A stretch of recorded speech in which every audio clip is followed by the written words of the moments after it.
Good morning. Good morning. Good morning. Sorry if my voice. I've been yelling. Don't worry. I'll be getting my hair done on Tuesday. Tuesday. Um, so I'm going to. Good morning. Good morning. Good morning, Mahogany. Good morning. Good morning. Good morning, Brownie. Good morning.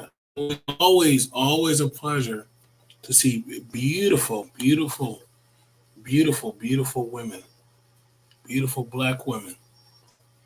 Nothing like waking up to seeing beautiful black women. I don't know about the rest of them. Me, I enjoy waking up. I encourage any man. There's nothing like it to get to wake up to seeing the crown of a black woman, and you're like, wow, yeah, it's a pretty amazing feeling. So I tell y'all right now, some of y'all like, I don't know, bro. Like I'm not giving it up for the world. However, we are doing reaction. We are doing review videos. It's early in the morning. It is a it is a Sunday. I'm doing early morning reviews. It is hard now on YouTube because it has definitely changed up. So I can understand that on YouTube, then you're not going to really make money. You practically would have to be doing this as a hobby now, as a hobby. There's no way holistically now. YouTube has done it whereas to you can't make the same amount of funds or bank like that. They're like, okay, we're done with y'all, so we're going to just start. We want y'all to still make money, but y'all ain't gonna make that kind of money anymore. Um, and even if you're trying to say cash apps and donations, nah, it's trickling down. Like you got to probably get a real job. But however, I'm going to be reviewing some videos.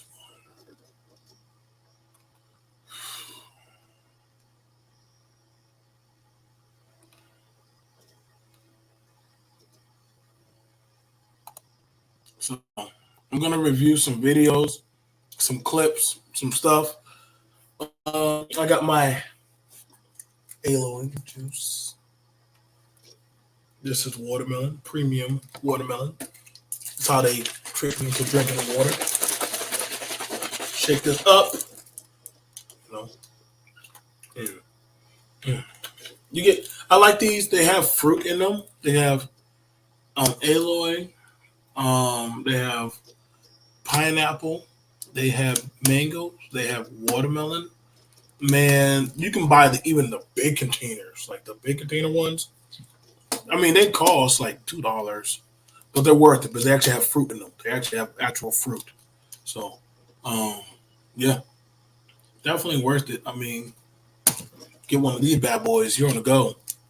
Um, so So let's get to it. We're gonna do our reviews. If y'all come on in, like, share, subscribe, do it.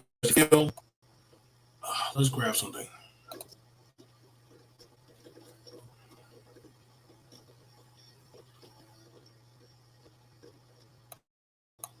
Some of these videos, I'm not sure if they're gonna come up. Y'all let me know in the comments if y'all can see them. You love that aloe drink also. Hey, listen, I'll tell you right now. If me and you went to the grocery store, I'll tell you right now, I'd be like, you'll probably see me brownie put like 15 or 20 of them in the cart. I'm like, don't worry, I got it. I got it. Listen, I'll give you your 10. I got my 10. Let's get the variety, the plum, the peat. Listen, I be going haywire for them. Like I think they even know when I be coming from them bad boy. They be knowing. And oh, here comes Joe. Yep. I'm like, yep, you're right. I come to get that drink. So let me see if I can. I'm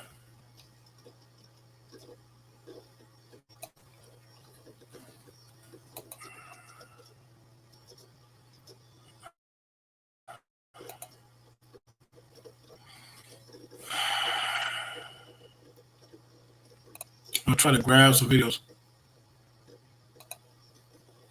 Um, Morning, BNT. Good morning, Angelica. Good morning. Um, how are you feeling today, BNT? You good? I'm feeling pretty good. The interesting thing about it is I like having now a co-ed channel. Like for me, doing like 100 to 200 views is good. That's actually normal. That's good. Like I have a healthy subscriber balance. I done purified myself where I have a healthy subscriber balance. I have healthy views. I have a healthy space with co-ed for men and for women. I like it. I love it because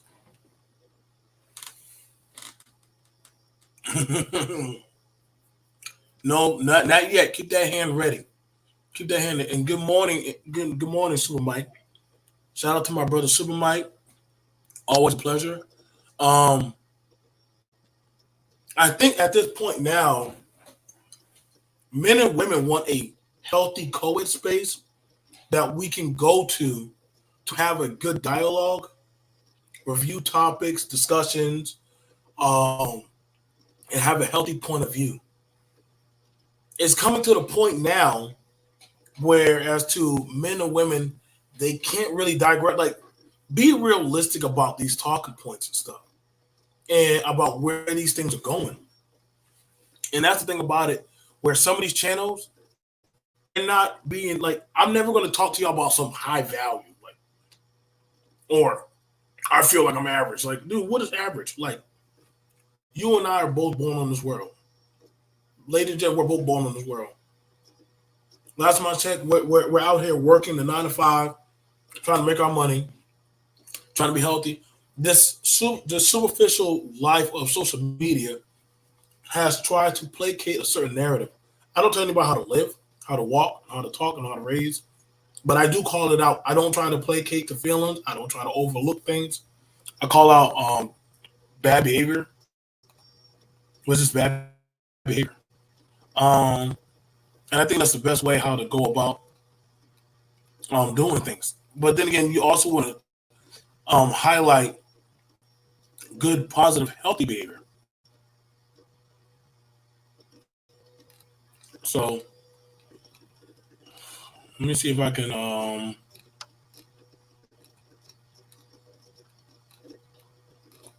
Hmm.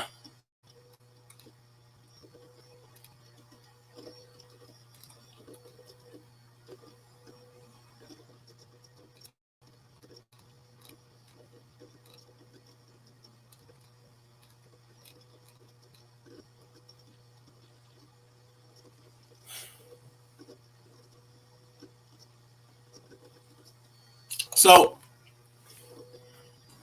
let's get to the first thing already. But Martin Luther King Jr. birthday is coming up, and I kid you not, we can't make this up. Let's bring the first thing to the altar early this morning. The internet never gives me.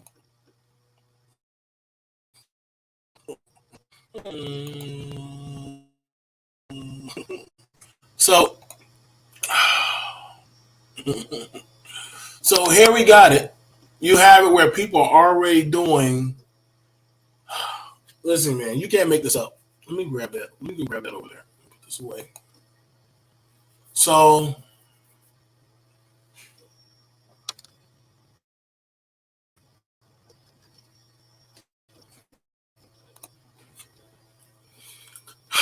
people are already doing the Martin Luther King um, party flyers, Casamigo Fest. Shout out to them. I hope y'all have a good party.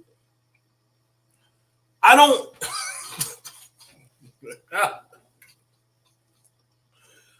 Oh man, what is the level of where we go with this? What is the level we go with this? Um um I think I don't know where we go with this. Like, what's next? Do we do the Maya Angelou one? Are we doing the which one? Which one are we doing next? This is interesting. I mean, not to say. I mean, I guess this is a way of paying homage to Martin Luther King. Like, you have party flyers with him on it. You know, have him with a 40, with the crown on. I mean, I guess I don't know how to go about this because, I mean, shout out to the guys. They're going to be having Amorosa hookahs as a hookah bar lounge. They got the MLK, Casamigos Fest. I guess you can go there. Sunday the 15th. So y'all can get there. So if y'all trying to get out there, it's going to be in Tennessee. If y'all trying to celebrate Dr. King, twerk for him, shake your money maker, sell some hot wings and potato chips and barbecue wings. Mike, I think that would be a good time to go out there and preach to the wayward flock. I don't know. I think there's something about us. We just like to party. I accept that about our people. We like to party. We like to party. I'm no longer coming at it when we tolerate people undermining our good historical figures. We disrespect our progress as a people, and we teach all culture to disrespect us. Mike, I hear you. I hear you, and this is why I'm just doing a review, because now y'all wonder why they don't take us serious on some things, man. Like, y'all literally have Dr. King with bottles, a crown, the chains and everything. Like, wow.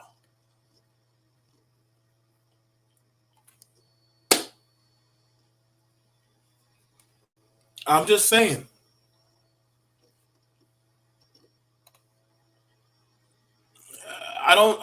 Brownie, I don't know what to do about this one there. Like, no, no, I want to say it's not the Latinos doing it. The Casamigos. Now, it's interesting enough, but we got blacks that name their hookah joints like El Diablo. Stuff like that. I don't know why we rebranded I think we probably messed with so many other cultures now. We're now picking up other names. And this is definitely a thing happening. Definitely a thing. So, we got that. I will definitely be dropping the link so that way we can get action. Please keep it if you can control your tongue.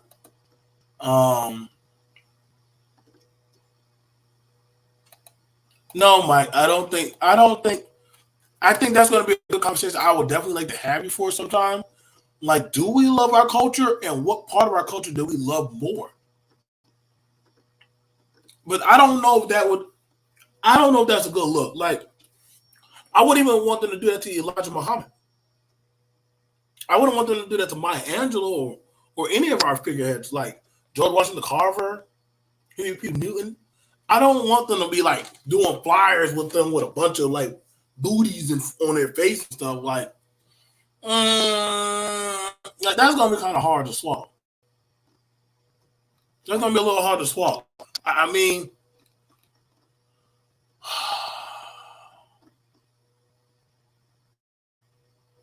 that's gonna be hard to swallow.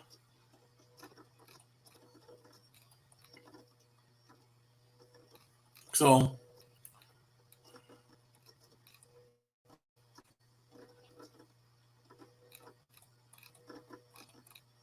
let's see what else I can grab.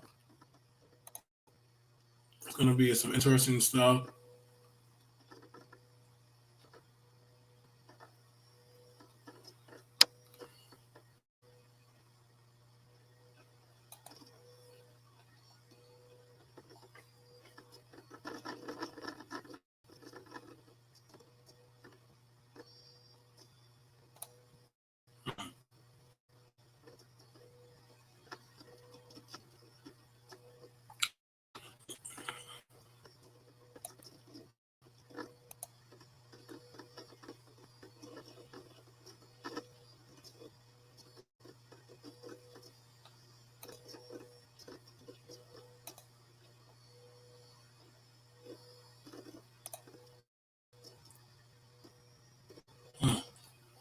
I don't know if I'm going to show this video. This video is pretty explicit.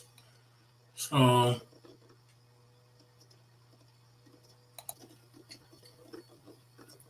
let's grab this next video.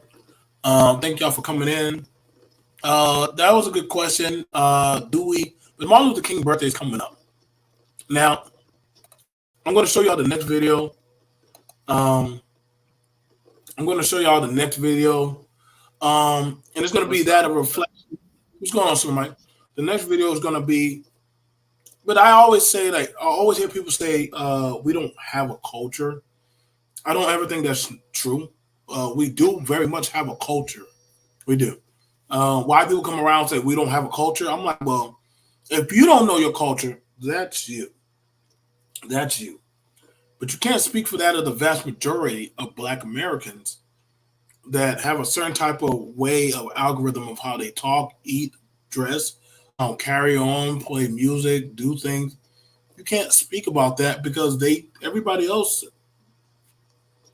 seems to always recognize it on that portion. But I don't know. Some blacks are like, we don't have a culture, and I'd be like, what? What are you talking about? Because the thing about it is, they like it when you demonetize your own culture. They like it when you do that. Now I'm gonna show y'all something that happened.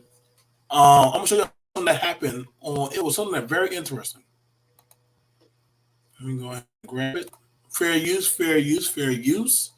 Mike, before I go, how did you feel about that Dr. King popping bottles?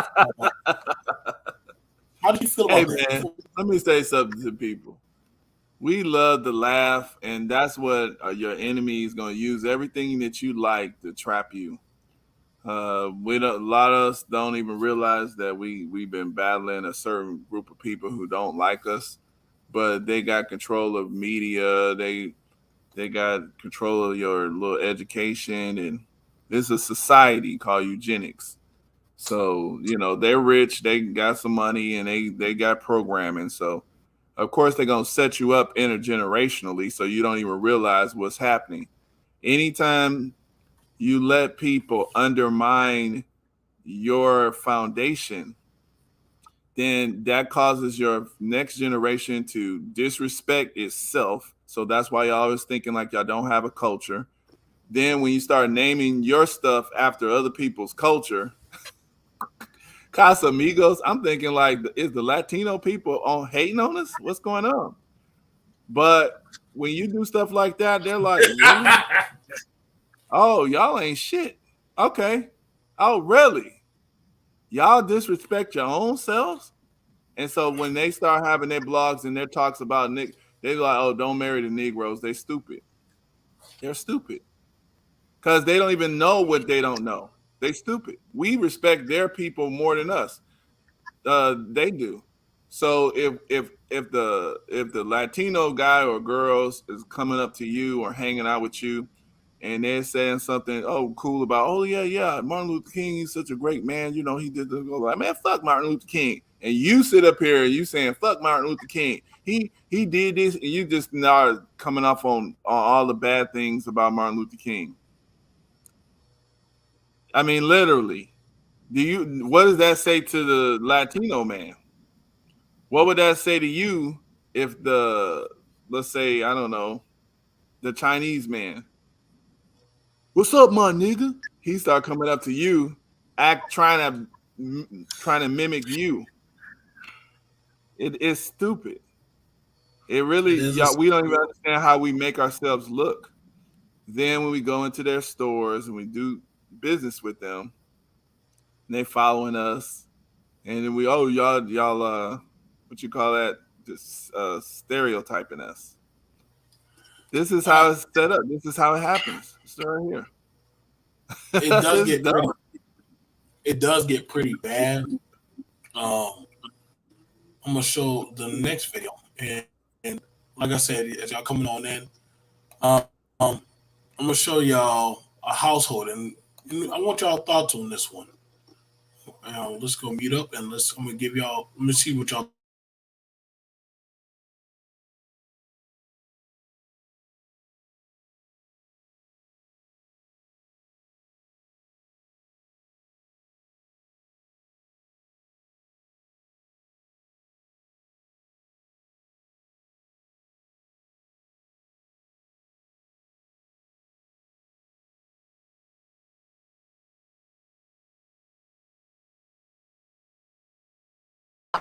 You very shameful creature. You don't have respect for anybody's life. I'm here. I'm trying to do something for my dead father. What?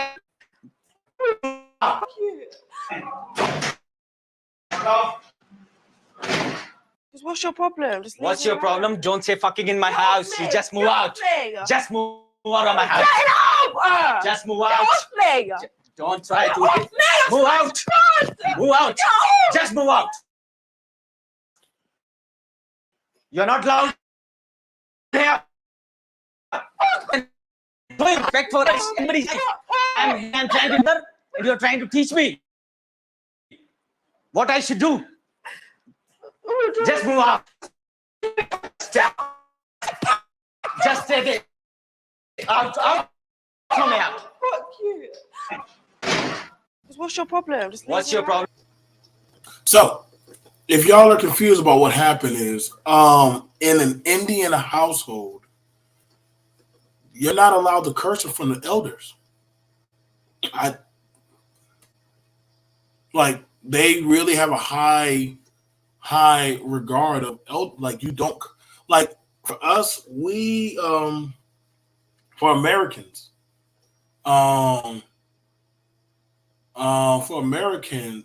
you can swear. Guess it's not that big of a deal. I didn't start swearing around my father until I was a certain age. I probably say around right around like 27, 28. But even then, that kind of still made me feel uncomfortable. I can't speak for a lot of people on that, but I do know, like in like other like that was on live TV. The girl, she had swore in a house around that man's father. So when that had happened, they kicked her out. I mean, he kicked her right out. He said, "Get out. You have no respect for our elders. You have no respect for your family, and you have no respect for Krisha. Krisha is their religion and their lifestyle. So they don't tolerate disrespect of their elderly." I didn't do that until after I left home. Yeah, exactly. I wasn't cursing. Like when I lived in my parents' house, I never cursed in front of them. I didn't curse. I feared my life too much. I didn't do that until after I left home, but it was never intentional. Yeah. So, but you see, BMT, that's actually our culture. Because I mean, that's the same thing with me, and a lot of people would identify with that. But what we got going on is, like I was saying before, we got a megaphone that's taking actually our subculture. Like a lot of us didn't know that Aunt Esther, right?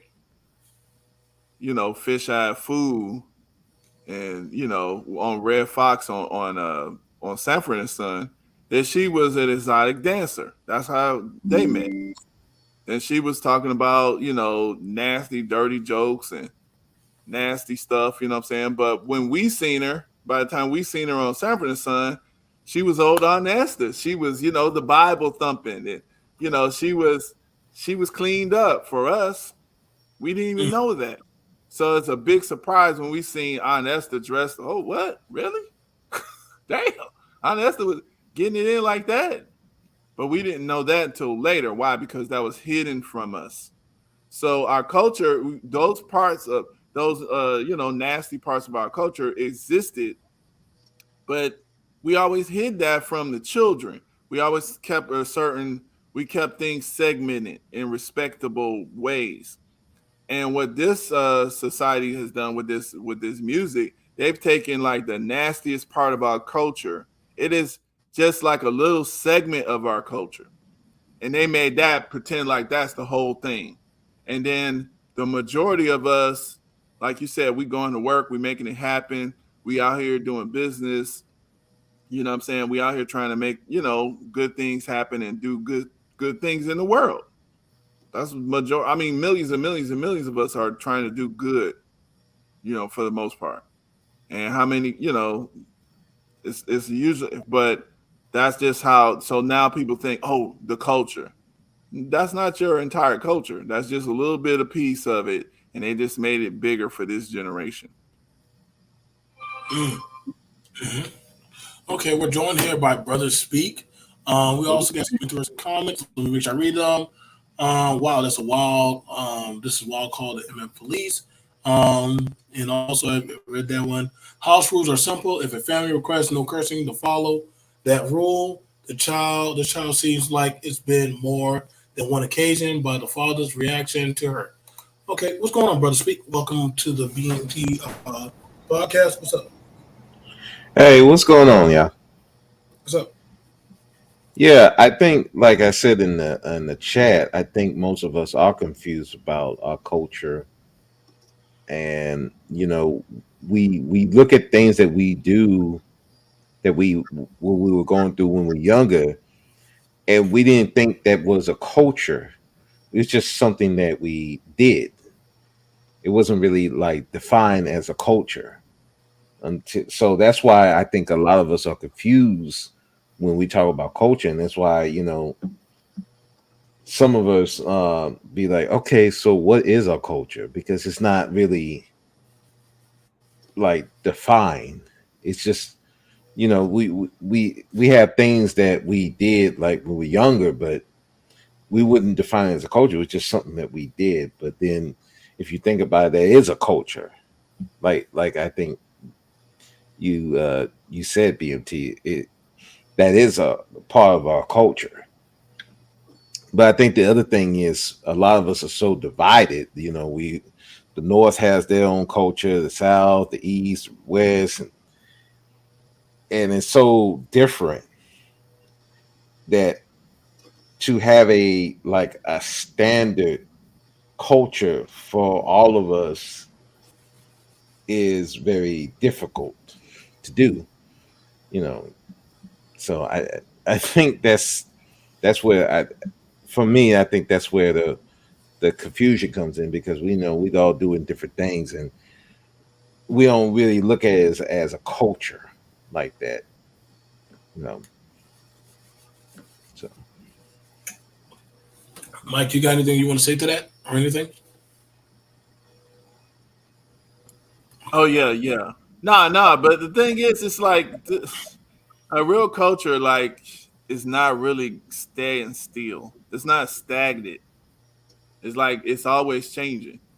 It's always changing based on what's happening, what's going on. Now, the tenets of our culture are standard. I mean, we don't even think about it. Like you said, it's just certain stuff that we do. Whether you're on the west side, I mean, I moved from the west, east. There are subcultures. There are different little cultures of the south, of the southeast, of just little extras or differences. Okay, that's on the outskirts based upon when people moved certain spots. But there's foundations that everybody can kind of recognize, just in the way we speak, just in how we handle problems. Like, some people put bags under, I mean, just regular stuff like bags under their sink, or a lot of stuff we did lose because we came into the cities. We started cussing a lot. E. Franklin Frazier, and that's what I'm saying. That's why it's so good also to learn your historical figures and listen to what they said. Like, listen to them, because you can actually see the changing of the culture as over time of different people. But and then you can see when people are trying to mock your culture. You see when people are disrespecting you. And it's so much, like, your culture is actually what keeps you unified. And of course, even though we got different religions, the Christian religion and the Muslims and the Hebrews, but there's still a thread of the same. It's like an American Black Muslim or American Black Christian. There's a difference there. So it's like, we're not supposed to have what we're thinking. We're looking at other people trying to say something's wrong with us, and we're supposed to be like them. Now, that might be true on some occasions, but it's like everybody's going to have their uniqueness, and it's not something that you can just like. It's just something that you're already doing, and you want to take the best of it, and you want to elevate the best of your culture. But we're in a situation right now where having people elevate the worst of our culture. So the stuff is true, but they're taking like the worst, the bottom of the barrel, and they're just making it they're making it seem like it's everybody. Right. Okay. Because and it's funny I was talking about MLK because I was reading something on Tumblr and you had some women who were really, really dogging out MLK Hmm. because they felt that the black women that were, working with them didn't get enough recognition. And so, they bringing out all his dirty laundry and some of the Black Panthers dirty laundry. And it just seemed like, okay. And I thought that part of people's culture is you don't disrespect your leaders. Even if Yeah. they had anything that was that they had their own vices or negative things about them, why would you want to put that out there and just discredit their thing only because some women didn't get their recognition? Is I'm thinking, I'm like, why would you do that? Is there any way to do that, give those women their recognition and their props without dogging out God has a way your of leaders? standing before the nations with judgment, and it And seems that I can hear God saying I to mean, is there a way America, to do you're that? too arrogant. Because it just seemed like they just You don't change your it ways. don't seem like they're trying to I highlight will the women that rise helped up in the and break the with backbone of the power. MLK and the Panthers. It seemed like more or less they're trying to damage the reputation of those men at the just more like trying to damage their reputation as opposed to just giving those women their props and just recognize, hey, yeah, they were part of this. So Well, okay. So the thing about it is this: is any of the stuff valid information? Well, yeah, No. it can be valid. I think, like, see, the thing is, didn't that? What's her chick name? She was talking about she didn't take a bath. It's some star, some like woman who does music. But She I'm was saying, but is it like valid information? Like I'm talking about like proof. well. There's no real proof that I've seen. So it's I not haven't valid. seen nothing, but I mean, it's valid.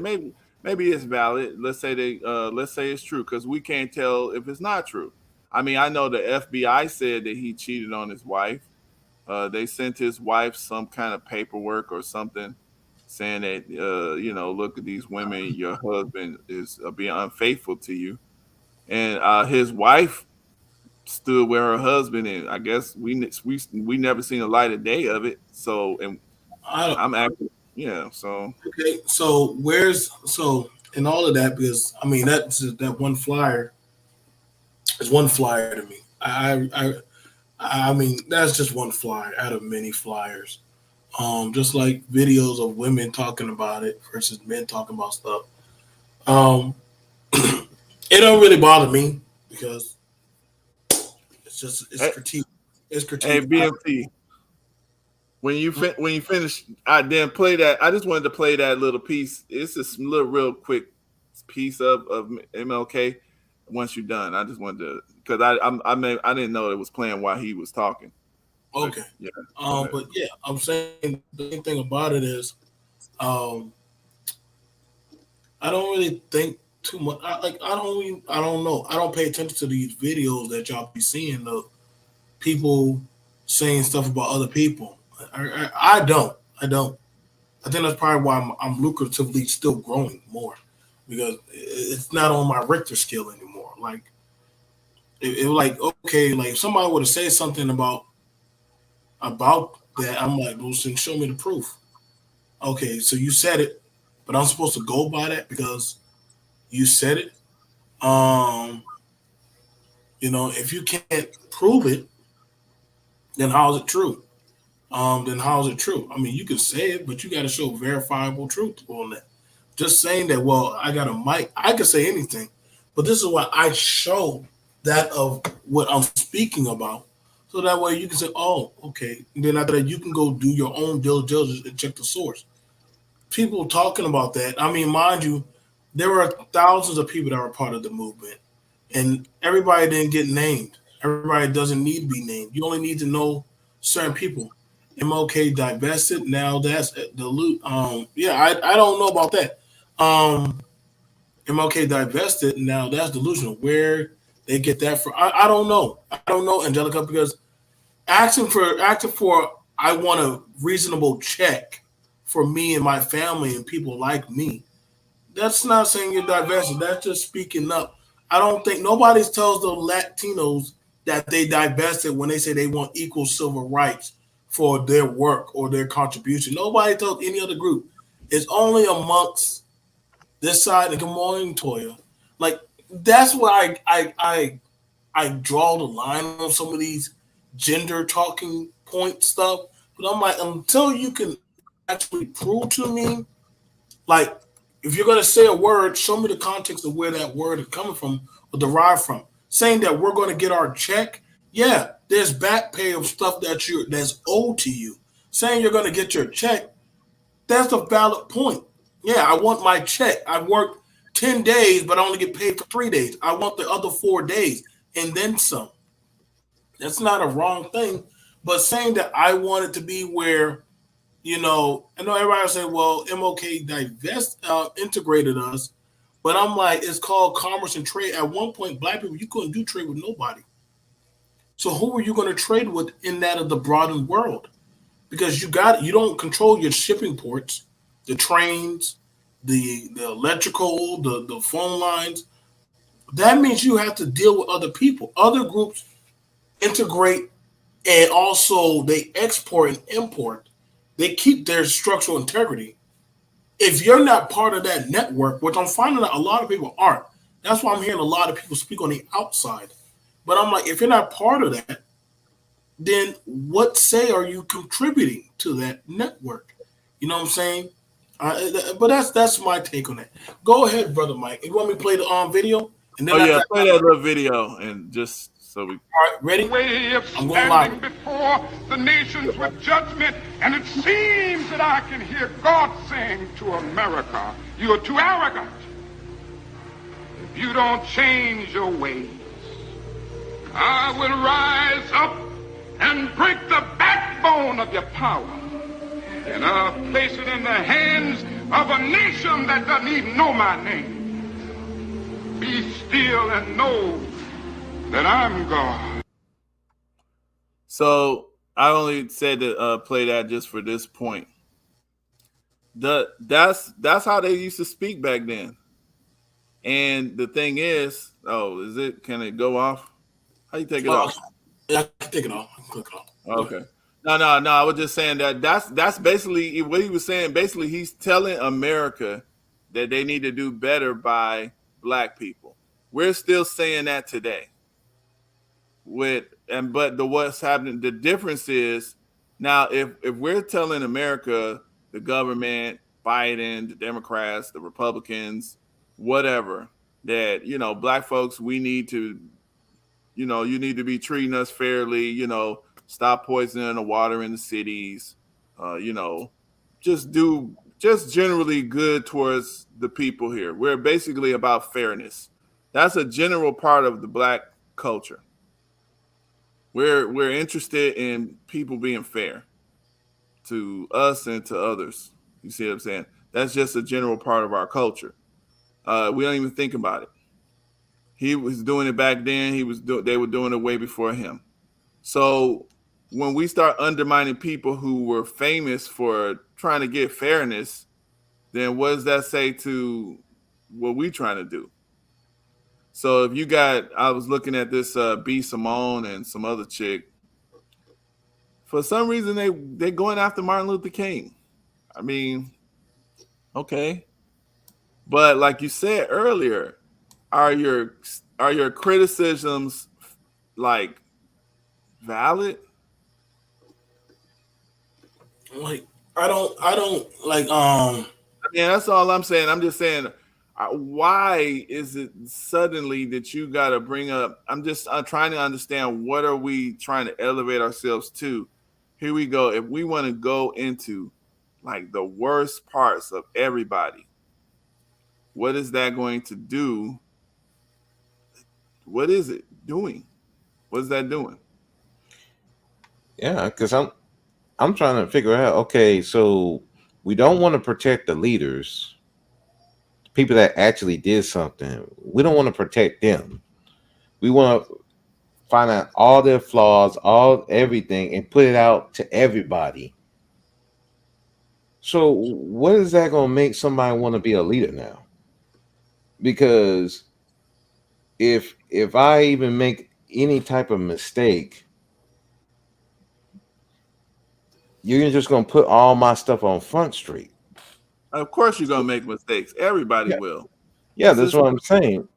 So, but it just seems like we want to put it, we're trying to put everybody's stuff on Jump Street because we in this cancel culture, and we want to find out everybody's dark secrets and everything, to the point of we're just going to destroy their legacy just because we bitter about something. I don't know what it is. Maybe they bitter towards men, black men in general. But it's just like we want to destroy their legacy and I'm like, what you're trying to do is you want to make it so nobody wants to be a leader no more. So we just like back off. So I don't know. So it's like kind of like, Yeah, leaders. you know. And the thing is, people, we are so confused nowadays, man. And this is what I'm saying. Every community needs leadership. Every organization needs leadership. BMT is showing leadership just by holding this forum. Leadership is a person who sees a problem and takes responsibility for that problem. They're taking responsibility. Nobody's asking them to take responsibility. They see, oh, this is a problem. I'm going to try to do something about it. And then others help them with the solution that they feel is right. That is the leadership. It is not a God. Okay. The leaders are not perfect people, but they took responsibility to try to clean up a mess. Okay. That's what a leader is. Now, backbiters, you know, I don't understand what the point of them are. If you see somebody cleaning up a problem, just find a different problem and try to clean that problem up. But we got a lot of problems that we need leadership in our community to try to clean up. So why should we be bashing the idea of leadership, of leaders? Yes, we need leaders. Okay. Now, followers, we need followers too. You shouldn't bash a follower, because if you see somebody doing something that, damn, you know, that's a good idea, help them. What's the problem? Where's the shame in that? You know, there's shame in somebody for helping people do something good. There's shaming someone for following someone who's doing a good thing. What's wrong with that? We're crazy. Now let me show y'all this next video. On right now, this is now starting to become something that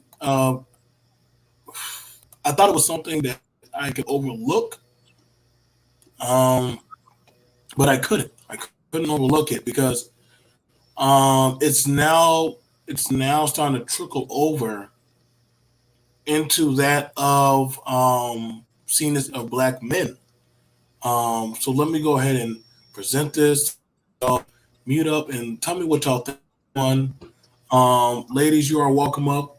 Thank y'all for coming in. Like the video. What's going on, South Pasay? What's going on, Shannon? Everyone, Sugar Bomb. This is very alarming. I told y'all this would happen eventually. That the vitriol that some men have, or this issue that men are having, it's now consumed them to the point that it's this. And this is starting to become. I know y'all say y'all looking for a solution, but now we have another problem.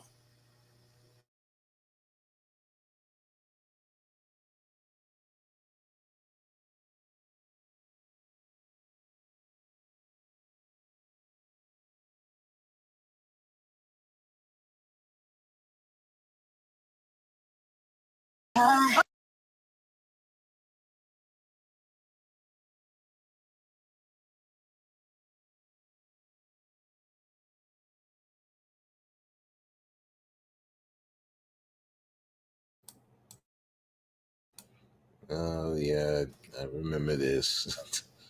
Oh Lord. So,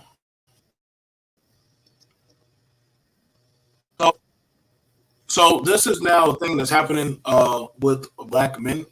I'm sorry, can y'all hear me in the chat? Yeah. Pretty much, you have it where the men or young men, like they're alienated women, that they're going over to. They're transitioning into becoming like the women. There are other videos. I'm not going to go through all of them. That would be me going down the LGBT hole. But now you have it where young men are now transitioning into if they can't beat them or whatever this type of thing is, they are actually becoming women. So what's your thoughts on that? I know, Toya. I know. This is crazy. Really? You want to go, Superman? I'll let you go first. I got my opinion. Go ahead. Go ahead. Well, I mean, it's not really surprising. I mean, we had guys go transition because we I want to say that we've made black masculinity so, I won't say we, I mean this society has made black masculinity so toxic that they would rather be a female than be a male. I mean, if you look at the rap videos, look at the TV shows, just the environment, just you, it's just being a black man is so toxic that a lot of these young men are going change themselves into females because they see that while the men are suffering, the women seem to be doing better. They seem to have more of, it seems like they have more of a power in the community than the men do. So why not go on to that side? And just also with the LGBTQ, you seem to have more protection over there than being a heterosexual black man. So I'm not really surprised they're doing it, because now just doing it because you can't get a woman, now that's a new one, but that whole transitioning stuff, that's not new. But I'm not really surprised. But the thing is, I'm not really surprised by that either, because again, we have made getting a woman is the most important thing in manhood. It's getting a woman, not having a family, not having a legacy, just getting a woman. So you can't get a woman, people see you as a failure as a man. So since he can't get one, I mean, he transitioned.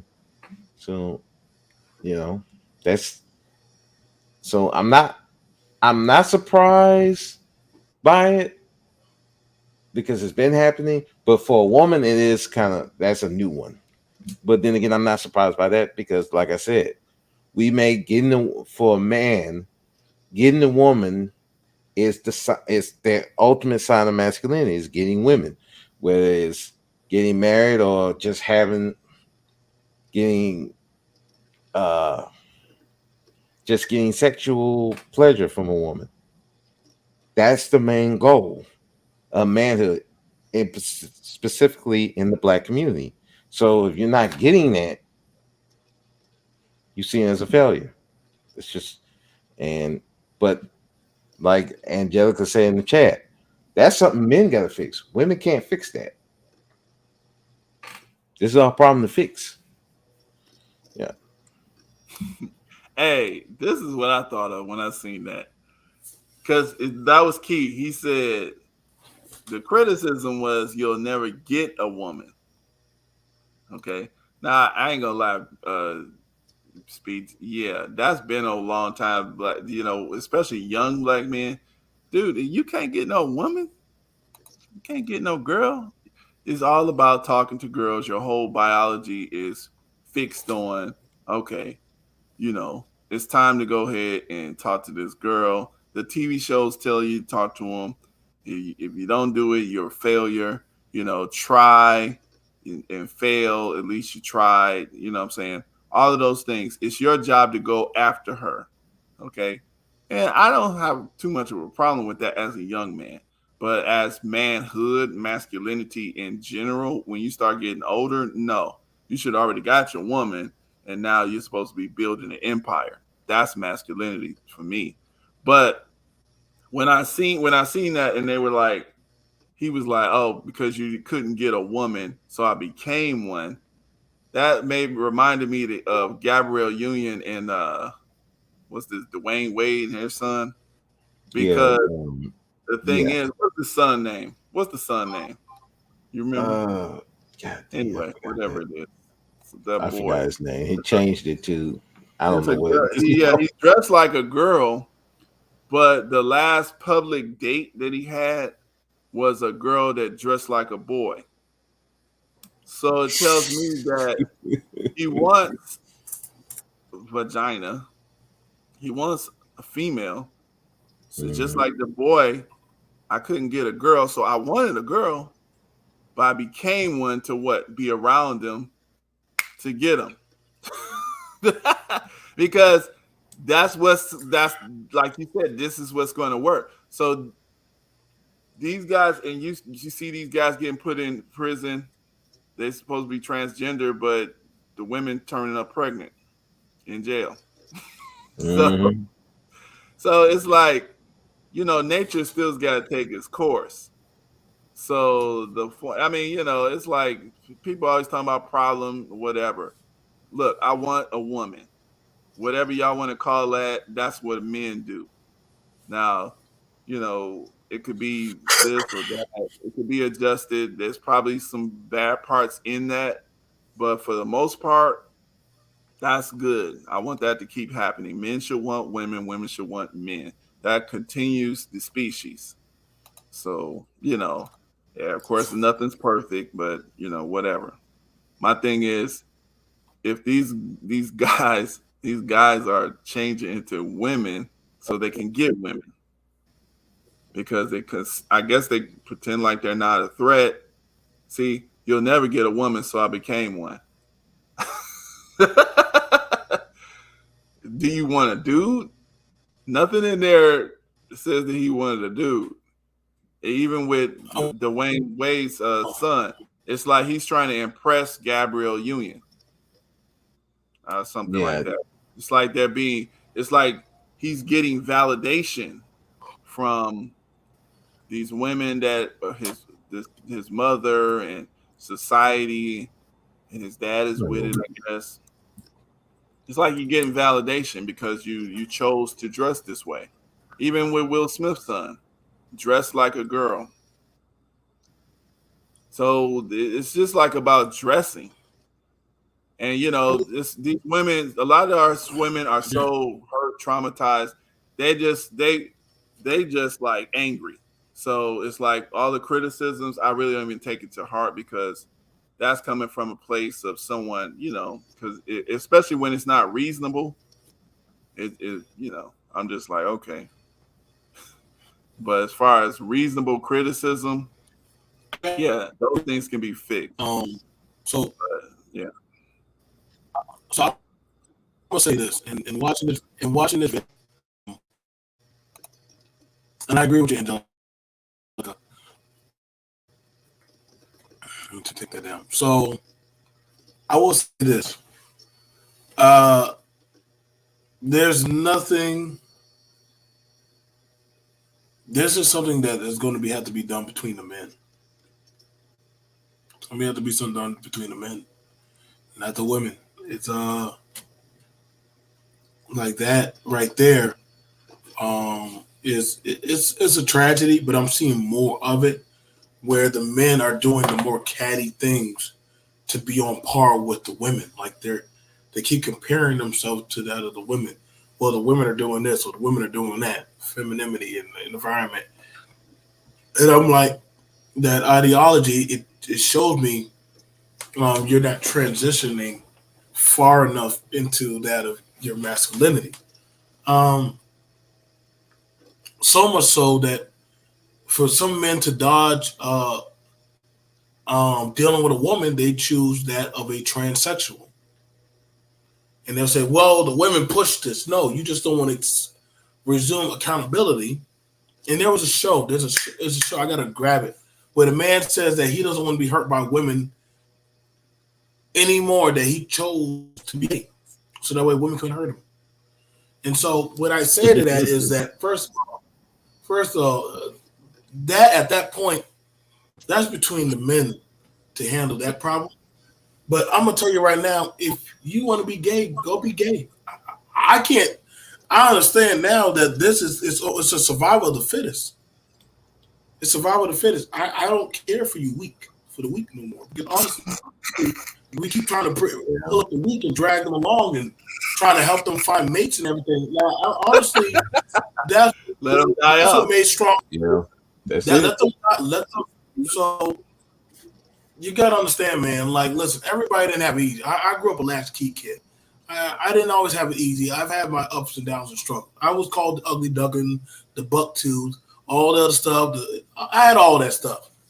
But that still did not stop me. Granted, nowadays, y'all, there's so many. This is why I don't understand how men can complain now. There were less vices back then. Yeah. So easy now. Like, it was like survival of the fittest in the playground. Whereas listen, you gotta have something. Can you play on an instrument? Can you cook? Can you articulate? You have a vernacular at church? Can you beat the drum? Can you play the guitar? Can you fix a car engine? You had to have something.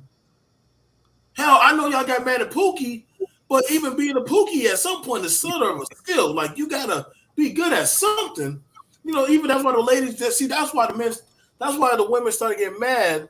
When the men started getting mad when they said I don't want no scrub, and then they started to so then the level of survivability started rising up. So they're like, wait, I want the good quality meat. Well, you got to go out and hunt. Now, when I wanted mattress Brenda, that's what at first I was hunting for. See? But when I started wanting quality purpose of a woman, I didn't say, well, I guess I have to go pretend to be a woman. No, it just means I got to do 2 jobs, go get me a better car, go get me some insurance and different other stuff, go wear some better clothes, go put myself around other men that have purpose. Like, then after a while, things started working out. I stopped, but see what's going on now, and this is why this space it looks at like this is why a lot of these spaces are like that one black man, he's a dime a dozen now. There's more of him. You talking about the one that's like a girl? Right. There's more of them now. They may not dress up like a woman, but their ways and mannerisms are articulating that of a woman. And see, I noticed that. And you notice that a lot of these men are starting to articulate that of a woman. Like, so much so, well, instead of the woman raise a child, you can give me the child and I can stay at home and do this and that. And I'm like, wait. Like, so now y'all are now to beat the woman, y'all want to be the woman? Like, what do y'all want to carry eggs? Y'all want to once a month? Like, what do y'all want so badly to be Angelica and Sugar Bum and Brownie? Like, y'all. We need one of y'all women to come up here. We need some balance. But here's the thing, BMT. I don't think it's really just they want to be women. I think it's more or less a fear of being men. That's the problem. Was deep. Go ahead. That's a fear. Because look how we are just I don't want to bring the white folks in here, but look how men are portrayed in media right now. Look how we're looked at as monsters right now. Right now, hold on. Now stop right there. You're looked at as monsters, right? Mm-hmm. Why would a man care for that of what the weak have to say? Because he weak. These are weak dudes, though. Then let them they're afraid of being men. When you're afraid of being men, everybody's opinion matters. Okay, so because you can't take everybody's opinion into consideration, especially women. So you have it where immigrants across the border, they call it wetbacks. Mm-hmm. They come here, bust their ass, take all the ridicule from black men and white men and all kinds of societal things, talks about how they go fix roofs and all that stuff. Now they're a reckoning force. You can't even deny. What else you want to use? Men don't care. Like, we know what need to be done. Just like it's like a man knows what needs to be done. He already know the answer. He know who's gonna be mad. He don't care, and he do it, and it makes it happen. And now I don't like. It's certain stuff I don't care about, but if like if I feel like explaining certain things because I feel like it's important for this person to have background knowledge, then I'll sit there and explain to that individual. But as far as general, now, like you said, some people are afraid to be men. Just like when people say, oh, y'all men need to take care of y'all men need to take care of that. We already know. But the thing is, we know that when we do the things that's necessary to take care of these problems, a lot of women going to still complain. We already know it. You already know that because it's going to change. Some of these people don't like when things change the way it need to change. And because I said so change, there's going to be complaining. So some people are scared of that complaining. And that's what the media is doing, because that's how you establish your power. You just see what needs to be done. You make it happen in the way that you see fit. Well, who gives you the right? Well, I said so because that's it. Right. That's my opinion. Well, see, the thing about it is this. So some women rejected you. And that's the thing I hear a lot on panels. I hear a lot, I'm just average. And I asked that on a panel on Sexy Red TV, shout out to her. I said, well, what is average? What is average? Well, an average guy, 5 something, or if you this and that. And I'm like, well, you're all of y'all are average then. There's nothing special about any of you Negro. Show me what Capitol Hall you can walk in and demand a bill or law to be passed, and nobody question your dominance of masculinity. Then guess what? You're average.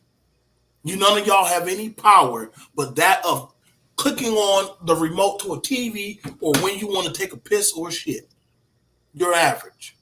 All of y'all are busting y'all ass 9 to 5, trying to make it. If that goddamn man with a badge want to come and feel like he's been offended and he want to pull the trigger at you, guess what? You're average. So guess what? Welcome to the pig pen. We all in the goddamn pen. So the thing about it is, there's a fallacy of a dream. Like, and I was told this by one older man.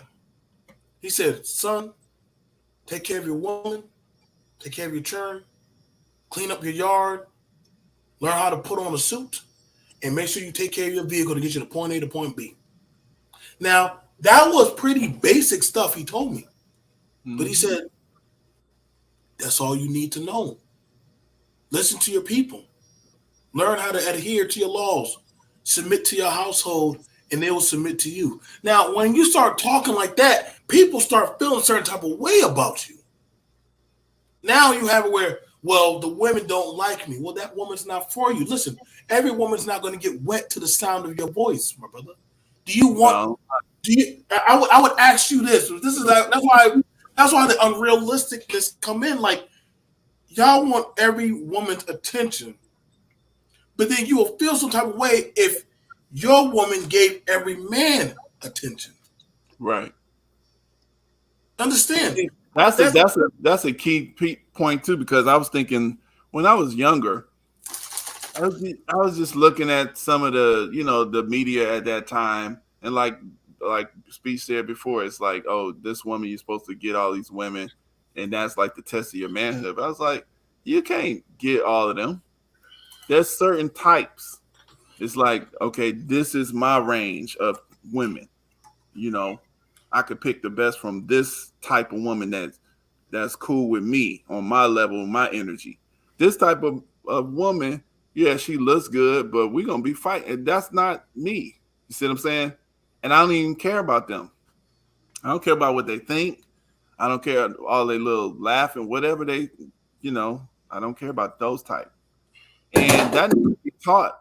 That stuff needs to be taught, because people think that you're supposed to get everybody. And that's just getting you into trouble and taking you away from your real purpose, your real focus of your purpose for your life or your manhood. You see what I'm saying? Well, the thing about it is, and it's sad that you're now we're seeing a lot of these men, they feel inadequate.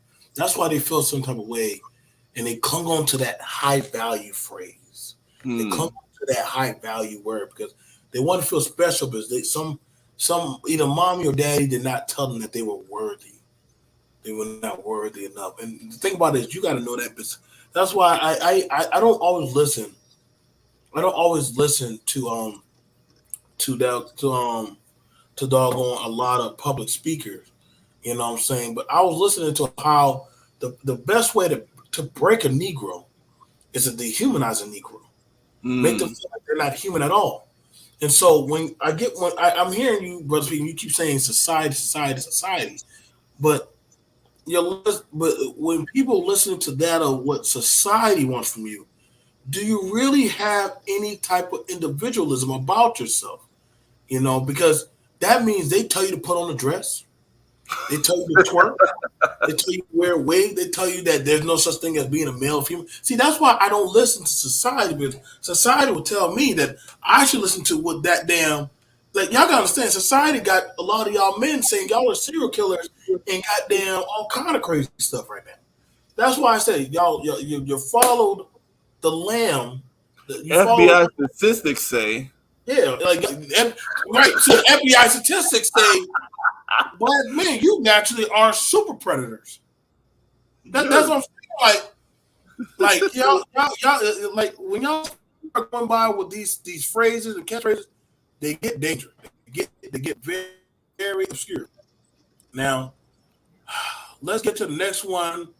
This is the meat. This one is very cringy. If you have children, I want y'all to be ready. This is going to be a very cringy one. I think me and Shannon have talked about this one. Y'all be prepared. Like I said, I definitely want ladies to be here for this one, so that way we get their input. But hey, it's cool. Like I said, like, share, subscribe. I'm about to play this video. We do not condone this type of behavior, but we're definitely going to go ahead and play this one. This one right here. Like I said, this is society. Y'all spoke about society. And this is what happens when society gets out of control. So we're going to go ahead and play this video right here. Fair use, fair use, fair use. We can go grab the fair use sign. Oh, man. So let me show y'all what society has going on. And this is why you cannot allow society to dictate your home, your property, and that of your mindset. This is what is going on with the children. Let me show y'all what happened.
Get her, Gracie. Get her. Get her, Gracie. Oh, DC got your feet.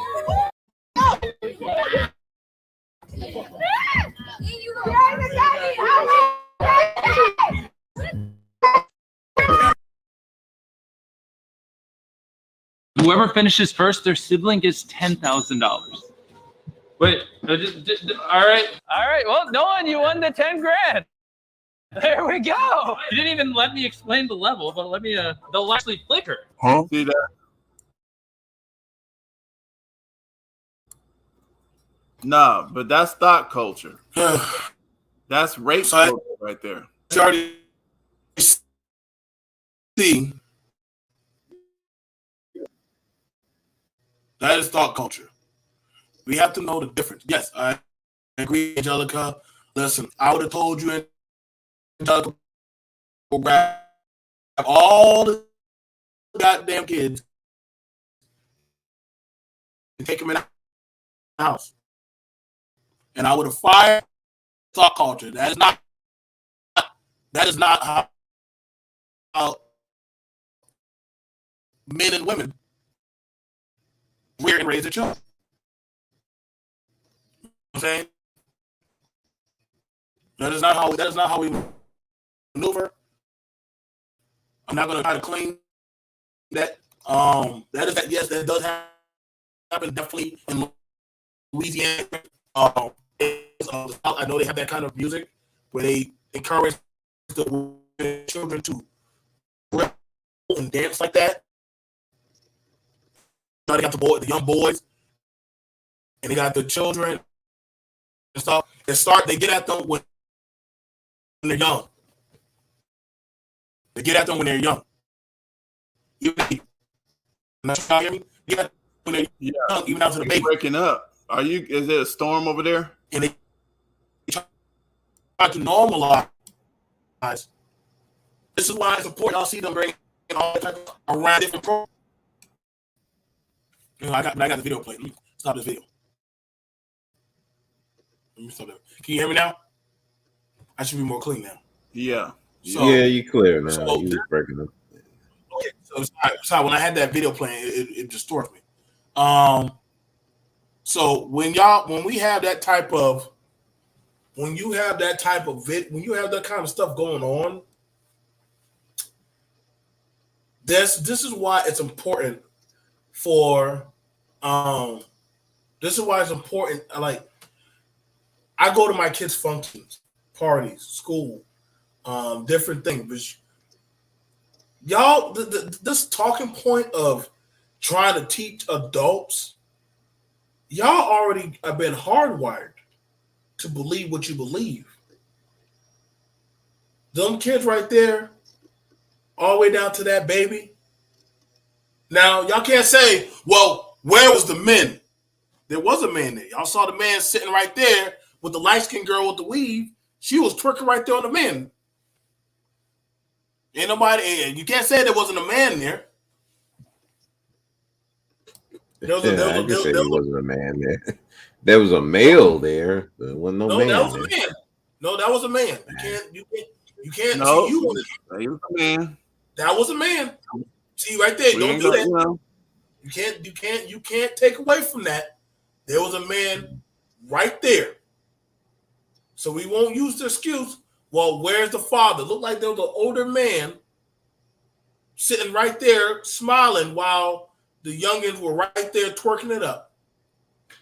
Well, he weren't worth nothing. I mean, he there. Shoot, I mean, it's a culture. See, that's what I'm saying. Like, this is what I'm gonna say. I'm gonna take a slight difference, BMT, though. Go ahead. I'm gonna say this. You gotta do the hard work at teaching the adults. That's the part that it's so easy to teach the children, but the children are made by adults. And that's why it's so hard to change culture, because you got to teach the adults. Because if the adults don't get through their thick skull, if you miss this generation, it's going to pass to the next generation, and then they're going to be ratchet. I mean, that's why it's just a hard process. But the bottom line is, those were adults. They were validating those children. They were making those children think this is cool. This is how it should be. Everything's cool. This is how you make your way in the world. This is the presence you want to show. We're so proud of this. We want to show you on video. We want to spread this to millions of people. We want the entire world to see how thotty, how snotty and sloppy we are. That's what we want everybody to see. And we're proud of it, because they don't know no better. Even the adults, they think they know something, but they don't really see. I can't believe that. I'll say it like this. I can't believe they might see, but I can't believe that they care about how deep these type of images and this type of teaching goes to kind of mess up and bring generational curses inside the cycles of their families for literally hundreds of years. It's a long time when you got thoughts running around in your household, people getting molested, people setting themselves up in situations where they're getting abused, and they think, oh, it's somebody else's fault, which it is. But at the same time, you're creating these situations where this stuff is running rampant. We're joined here by Shannon. What's going on, Shannon? You saw the video. You saw everything happening. What's going on? Morning, BMT. As always, I appreciate your streams because they're more based in realism. It's the talking points and all the different crap and the women thing. The men having to just trying to get women to do what they need them to do. Another talking point that I always thought was stupid was if the fathers were in the home, it will fix the black community. But you're talking about 2 generations worth of messed up men. And it's going to get worse, because now you have like these men that are coming out now. You have I'm going to make these women act right men. So if you put them in the house, you're just going to raise a whole bunch of a house full of women. It seems like nowadays the men know how to be better women than the women do. And I've heard people say that on panels. So it's too late. It's too late. It's 2 generations already gone of this. As far as the people twerking and stuff, that's normal. My generation, that's what they grew up listening to from time they were 10, and a lot of them are in their 40s and 50s. That's the music they listen to all their life. And you can't undo that in somebody. Like you can't just magically make that go away and they're now listening to Isley Brothers or something. No, they didn't grow up with Isley Brothers. They grew up with Luke and the 2 Live Crew or whatever, you know, from the time they were young to they're in their 40s, 50s. That's what they were listening to.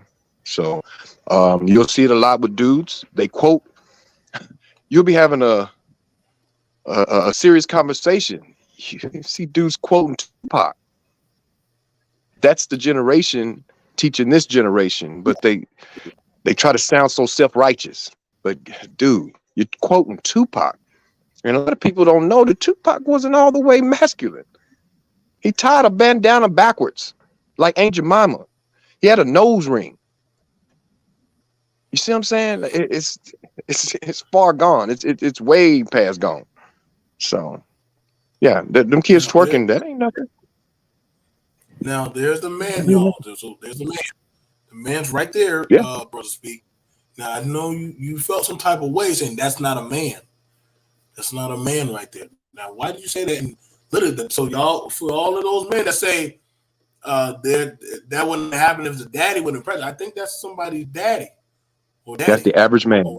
That's the average man right So there. the average man, when y'all say he's not there watching over his flock, he's right there. So I can't believe that's the average man. But That's he's a right failure of a man. Does it reflect? Does it reflect the community? Does it reflect the community? What are we talking about? We're complaining about the community right now. So does it affect it? Like, are the men that are you saying that are responsible? Are they the majority, or is it them type of men? Yeah, I don't think that the majority of men are like this. Okay, then we wouldn't even be having this conversation. Yeah. Well, I mean, this is an outlier. That's why we're having the conversation. It's weird. He's an outlier. So there's no problems in the black community then. What are we talking about? You're taking something to extreme levels. You're looking at it as a dichotomy. We're talking about an outlier here. So why are we talking about an outlier if no problem?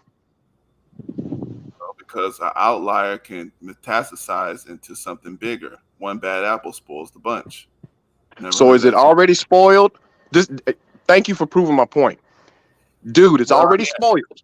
We're here. We're not getting there. We're here. You see what I'm saying? You're going back to you think something's going to happen. No, it already happened. We're here already. Well, the reason why I say this is not the average man. This is not the average man. Because all right.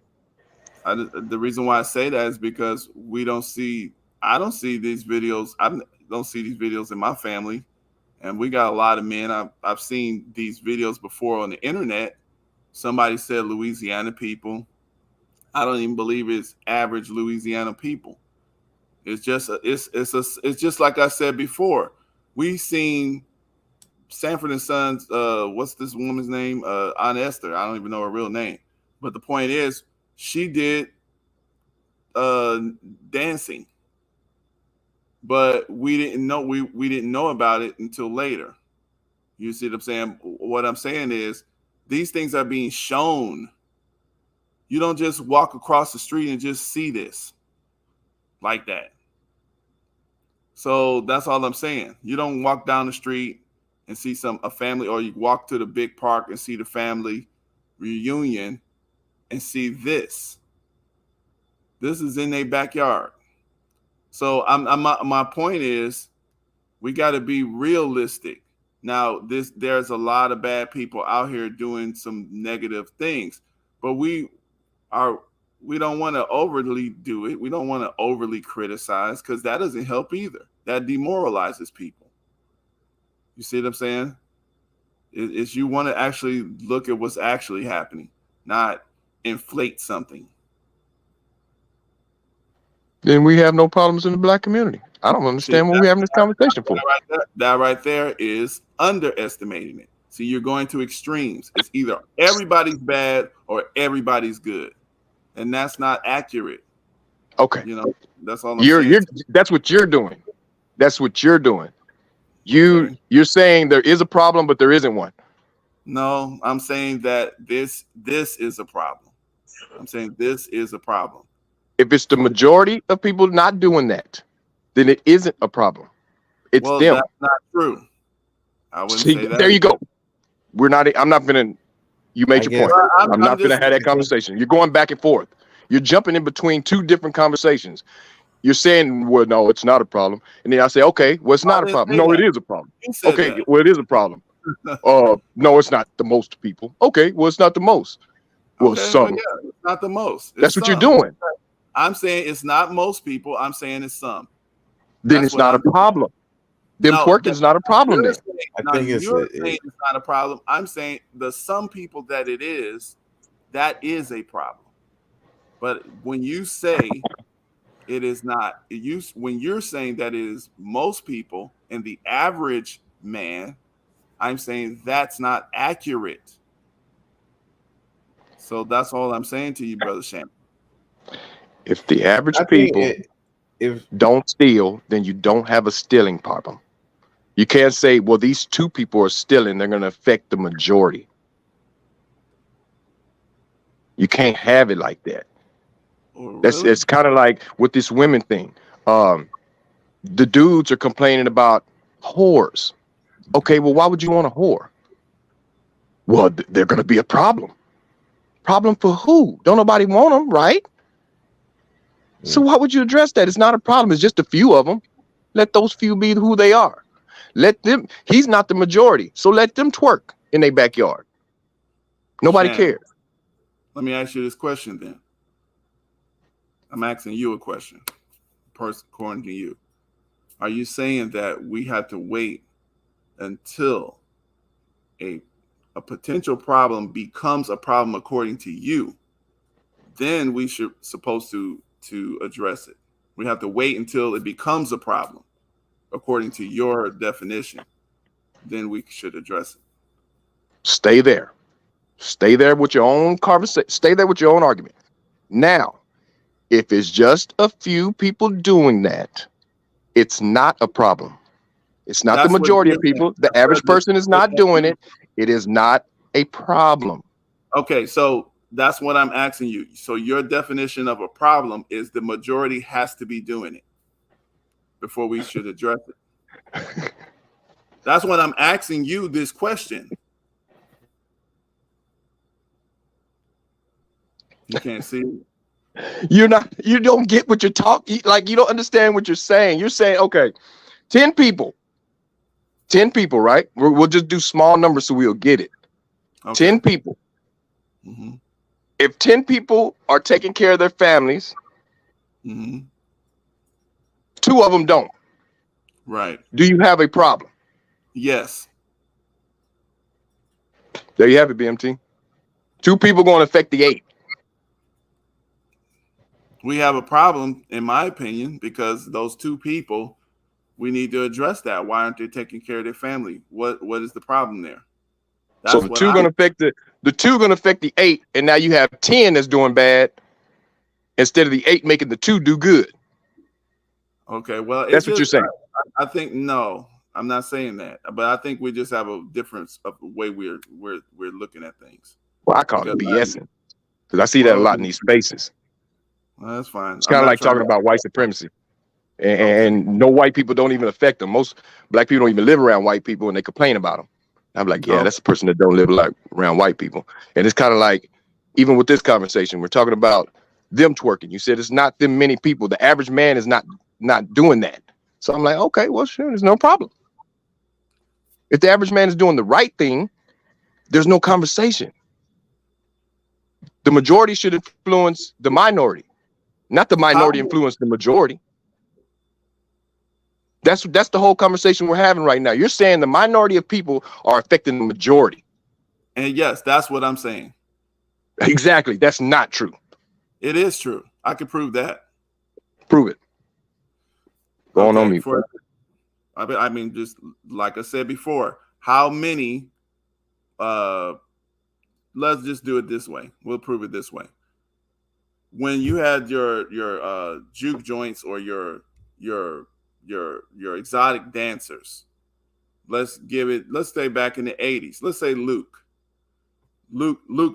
little song when he was doing his Miami thing. He was talking about popping pussy, popping coochie. Was that the majority of artists singing like that?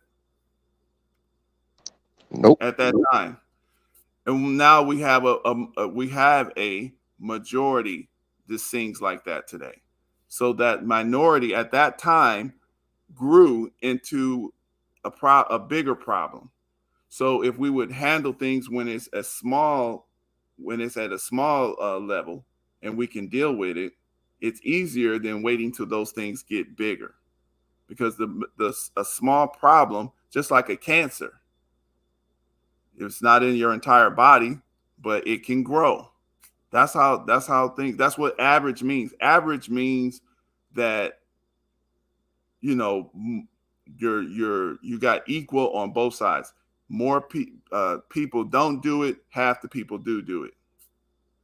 So average. You see what I'm saying? So when you say that's the average man, that's not, when I hear that word average, I'm thinking mathematics. So I don't know what you're thinking when you hear that word average.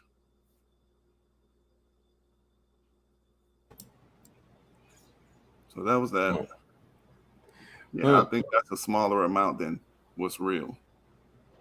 Well, I would just say it's enough. That's Yeah. the best thing I can say. It's enough. And I would agree with you, Super Mike, that if you have enough, yeah, it's going to be a problem. Because again, especially if you have the situation when you got 8 families, I mean, you got 10 families and 2 are not taking care of the kids. Remember, those kids can interact with the other kids' families and can cause problems.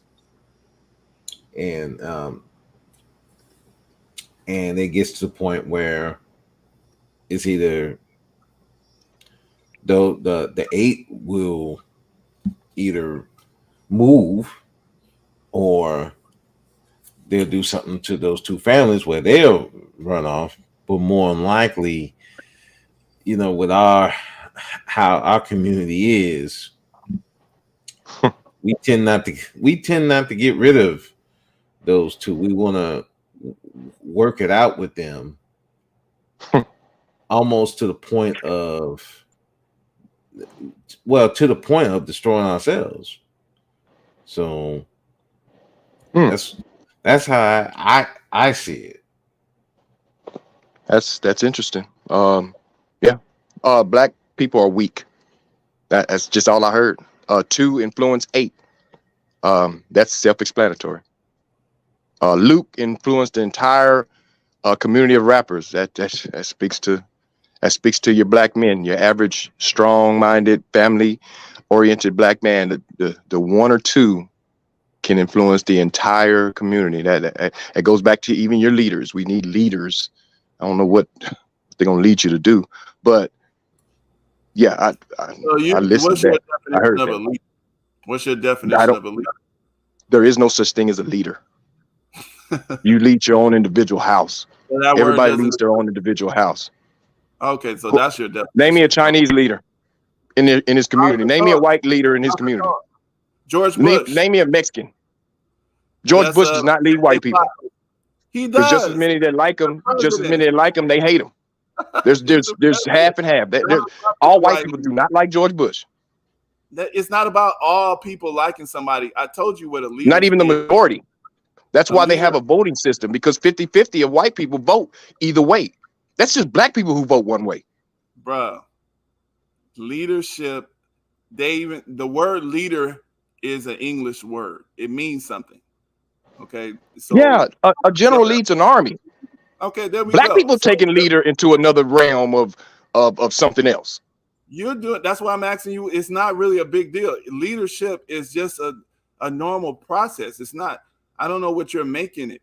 Leadership, you must have leadership, and like you said, even you said, leadership must be in your own family, in your own household. It's not a big deal.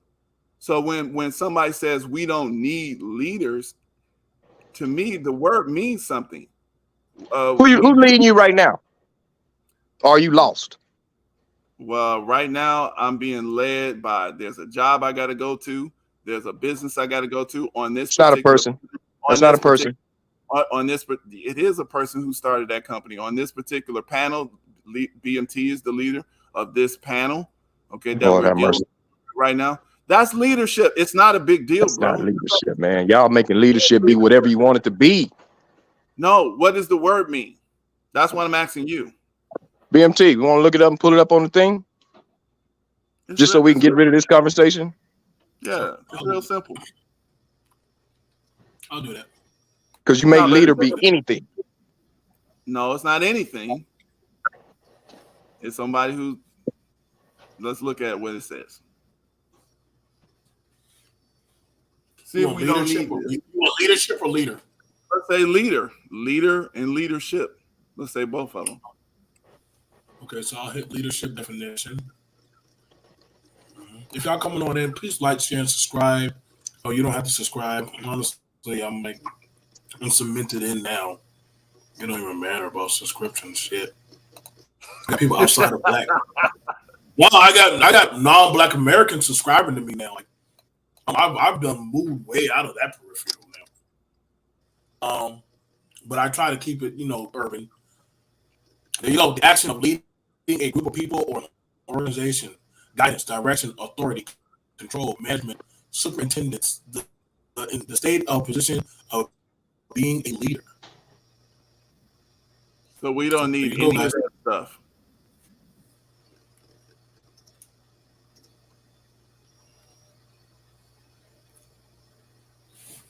What's going on? Thank you. I think the thing about it is why a lot of black people are wary of the leader word is because we've been led astray so much. And I think when we go, it's like that song. I listened to a song my mom used to play about this black woman. She's like, baby, when I love hard. And that's the thing about it. I worry when it comes to blacks and following and like follow the leader. Like Doug says he's his own boss, but the IRS is a leader, is an organization that you have to deal with. That's all I'm saying. It's not we're making this word and I agree with Shannon. It's not anything, but it's needed. It's like we are our own leaders individually, but there's other things that we're not into that if we go into that field, if you go into the hospital, you don't know what you're doing. You have to listen to who's running that hospital, whatever rules, the authorities there. Okay. So it's the same thing in your life, in your neighborhood, in your household. We need leadership and leaders to create leadership. So when we say, I know what you're saying, BMT, because the word leadership has been defined like a Martin Luther King. We don't need all that kind of thing, or we don't need some preacher or those type of situations. But the point is, if we want to, this is what they call throwing the baby out with the bathwater. It's like, if you want to just get rid of the water because it's dirty, get rid of just the water, but don't throw your baby out. Okay, we don't want to say we don't need leaders. We just want to reject the entire word because of what a few people have messed it up for us. I don't know. That's not good for us, I don't think. No. I'm going to say this. In watching that video, and thank you for everybody who's watching, the children's leadership over them is permitting them to that average behavior of normalcy. So to them, little boys smacking the booty of the doll, the other little boys are watching. Let me make sure I grab that. Let me grab that imagery.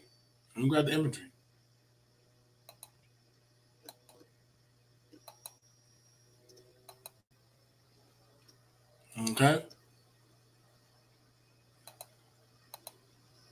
Because I want to make sure I hear nothing down the line when I hear people say, black men, you need to train your boys, or what about the girls and all that stuff? No. You'll have different flocks. You're going to have it where everything, this picture speaks 1,000 words in a minute. In the blink of an eye. You have it where, and like I said, South Park said, you're right. This is a kid's party. Mama Bear's right here. Don't worry, there's an adult. There's the baby. There's the little boy. There's Tay. Throw that booty in a circle. The girls are taking notes. The little boy right there smacking the butt. The dark-skinned boy smacking the butt. So you know how they always say dark-skinned boys are super predators, that we chase booty. Light-skinned boy is taking notes from the back. Brown-skinned boy is like, oh, man, this is cool. Okay, y'all got it all right there. Y'all can hear me, right? Hear you loud and clear. Okay. Yeah. And that, oh, you got the kids, they laughing.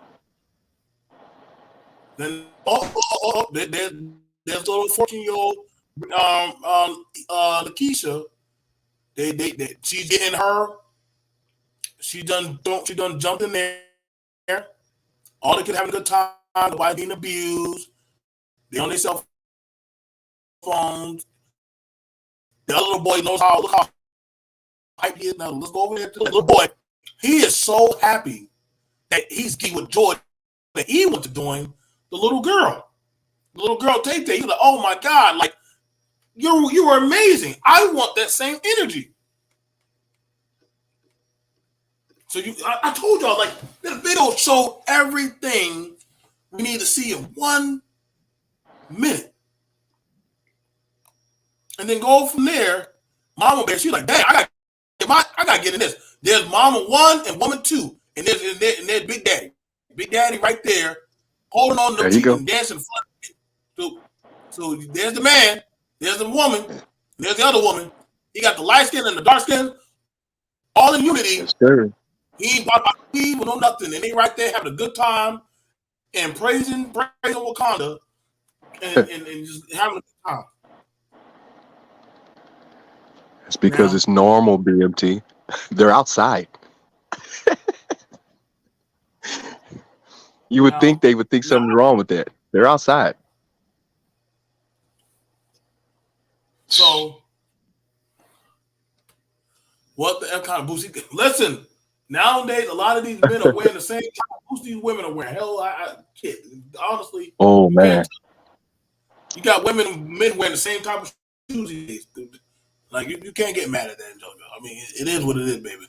So, at this point, that's why I told y'all trying to shame certain behavior, good luck. You can't shame something that if one group of men say, hey, as long as their group of men are okay with it, you can't. That's the only supervision they need. Like, why do I need your permission if my daddy's okay with it?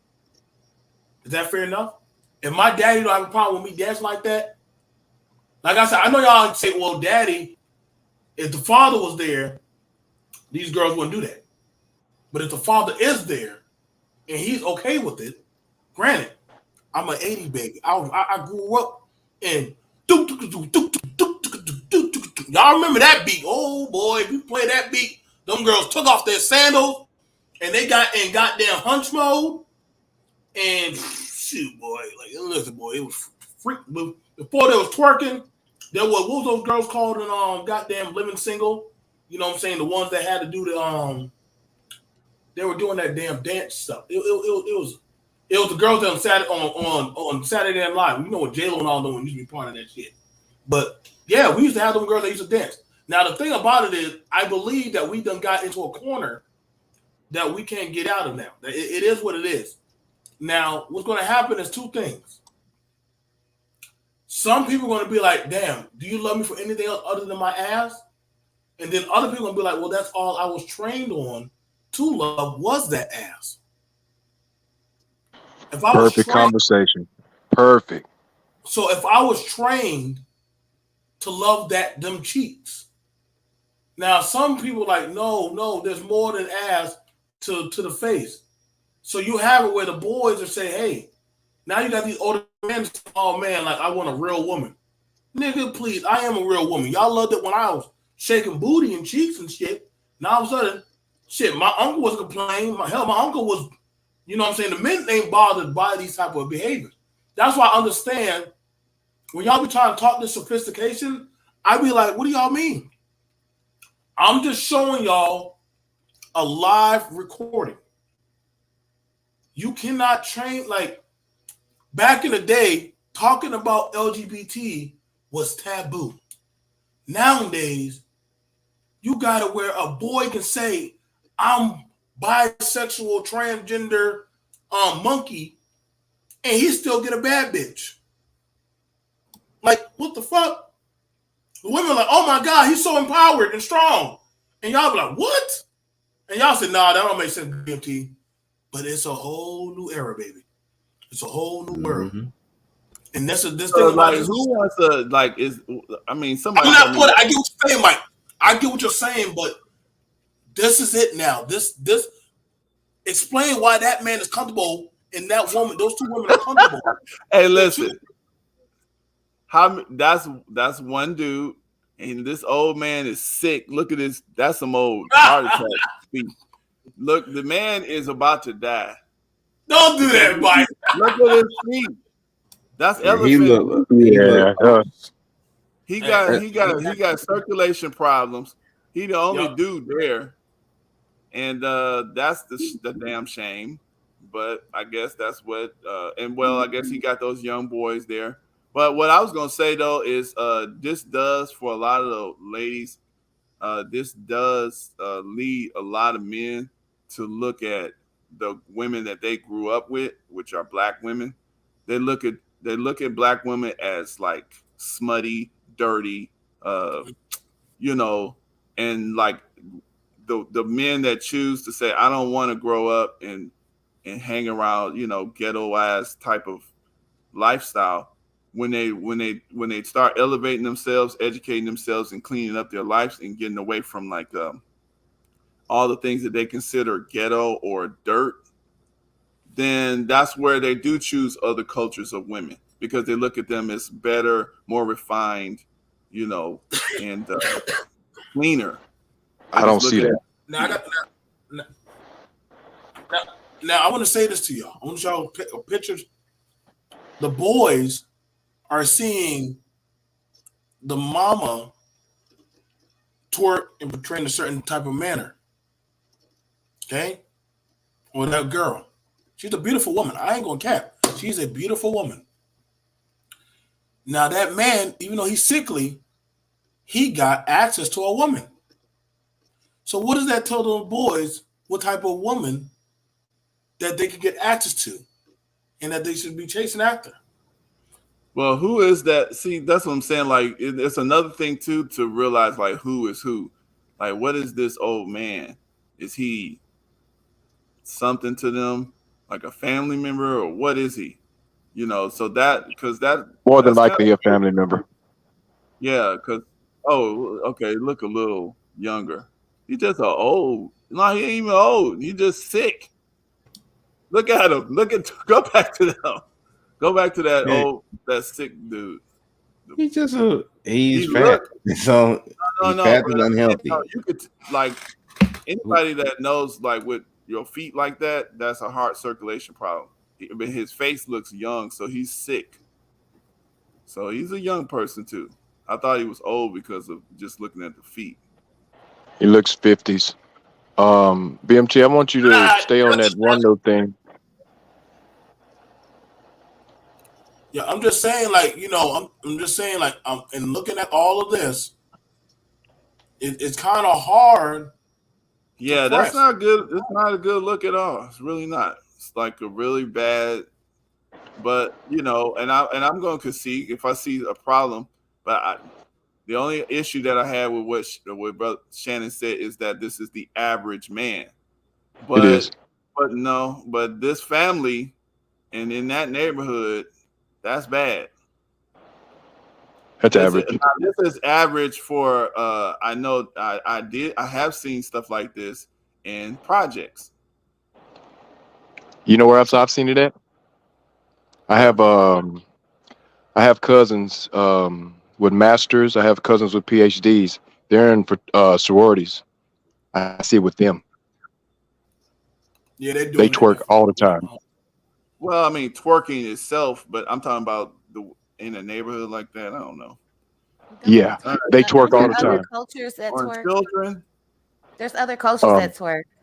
On And, no, yes, and you all the don't say anything about those cultures.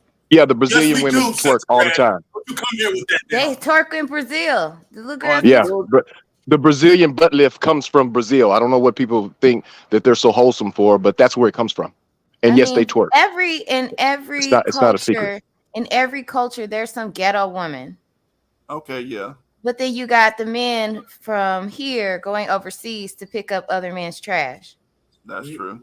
We are going to some men from here. Yes, some men, not all. And I'm not Culture. all. Yeah, culture. yeah. I mean, I ain't mean to come up here blazing, but I feel like for some reason, just in this particular United States, Black women are like the crux. Are like, I don't know. It's weird at this point. And it's like, why are you so worried about what we're doing if you don't want to be with us, if you don't care about us? Well, I think a lot of men do want to be with their women because, of course, men are naturally attracted to their women. They don't. They literally say it from the mouth. I don't want to be with a Black woman. Da, da, da, da. Okay, angry. Great. When they say Sound this, like Austin. That's how he got in. That's how Austin Holloman ended up getting caught up. You know what I'm saying? You want to disrespect Black women, and then you want to take your disrespect and then put it on other women. And them men ain't going for that. Those women aren't going for that. It's okay to disrespect Black women. It's okay to do that, and nobody's going to say anything. But if you go over to these other cultures and continue to disrespect their women, they're not going for that. Yeah. And our own Black, there are Black men who do stand up for us and say, they care about us. There are Black men who care about us. They understand. They get it. Well, here's the thing. Those other cultures, if you disrespect their women, they're gonna get in your behind. But here's the other thing. Those men over there, if they disrespect their culture, they get in their behind. In our culture, we don't do that. Well, at least not enough. We disrespect our culture. Like if I want to go rag on Black men and say they worthless and say that they get with another race of men, guess what? He's going to get clicks, views, subscriptions. I've seen that. There it is. If a Black woman says, hey, go with this other group of women, go overseas, she's going to get clicks, views, and subscriptions. So it's not just Black men disrespecting Black women. They disrespect themselves. And they can get away with it with no problem. Nobody is going to attack them. Nobody is going to cut their money. Nobody's going to make sure he don't eat. Period. Well, I don't understand what you're saying. I'm saying that you talk about how the women get disrespected. Well, we're talking about men. So now you're trying to flip. No, let's stay on the men. I'm not trying to flip it. Yes, you are. I'm not trying to flip it. I'm trying to say that you're saying that the men can disrespect the women. Guess what? We can disrespect the men too. There is, because the men are not strong enough to set that boundary. Hey, you can't talk about our women. We can't even say that for ourselves. So we can't even do that for ourselves. How are we going to do that for you? Well, what I would say too is this goes back to the earlier conversation we had with the Martin Luther King thing. It's just like we can want to pretend like we're separate entities, but no other community gets separated from the men and the women. Y'all all the same thing. Y'all all the same. Who's running around here talking about Chinese women are like a separate community from Chinese men, or or white That's women weird. are a separate community from white men. That's the only Well, happening here. You're the same thing, and you can say what you want to say, but the world looks at you guys as men, and the women of the same community are the same community. Okay, y'all right, just are right now. So the thing right. is, what I was going to say real quick right before, because I do want to hear that what you want to say, but I wanted to say this: when we allow disrespect of our ancestors, like a Martin Luther King who did good. Now the ones who did good, so like a Martin Luther King, or all those good people like Frederick Douglass and all that kind of stuff. When we allow Malcolm like X too. slanderous type of Them one good people. disrespect of them, then this is what we're going to get, because we're going to get everybody disrespecting us, but they're not going to disrespect themselves. So that's Mhm. that's the point I wanted to make. Thank you. Black people separation, they're lost all the way to another beyond reasoning now. It's not we're not supposed to be separating as in black men and women. You're supposed to separate the twerking at the family birthday party from the so-called decent black people. That's where black people's problem is. We're not doing that separation. We're keeping that all bundled into one. See, there's no such thing as, okay, these black people are the model citizens, and then these black people aren't. Every race separates. That's how you get this whole passport. We need to go other people and other traditions. Other traditions have trash people. The whole South America has a trash. They're the kings of selling drugs and popping, twerking, and butt implants and all that. But they separated. There's these people, and then there's those people. Black people don't have that. We They have don't do everybody that. They love their family no matter where they come from. Stop it. Okay, bunched. stop. It's always Just bunched stop. up in one. You all fantasize about these other cultures that you've never been a part of, you never lived in, you never lived in their households. How do you know? You don't. You all are fantasizing about these patriarchal families that you don't know what happens in their houses. Same thing. Well, Shannon, It's I actually separation. agree with you. There ain't no separating family, regardless where somebody They else's family come from. They could be from the gutter, they could be from the highest, but if they family, those other families are coming together from other cultures. We just feel like we should separate from quote unquote niggas, because once we get to a certain pay grade, we feel like we're better than them. I'm not talking about family. Now we want to separate. I'm not talking about family. I'm talking about if you have Family, friends, y'all niggas are not separating from your friends that do no longer fit the mold that you're trying to get to.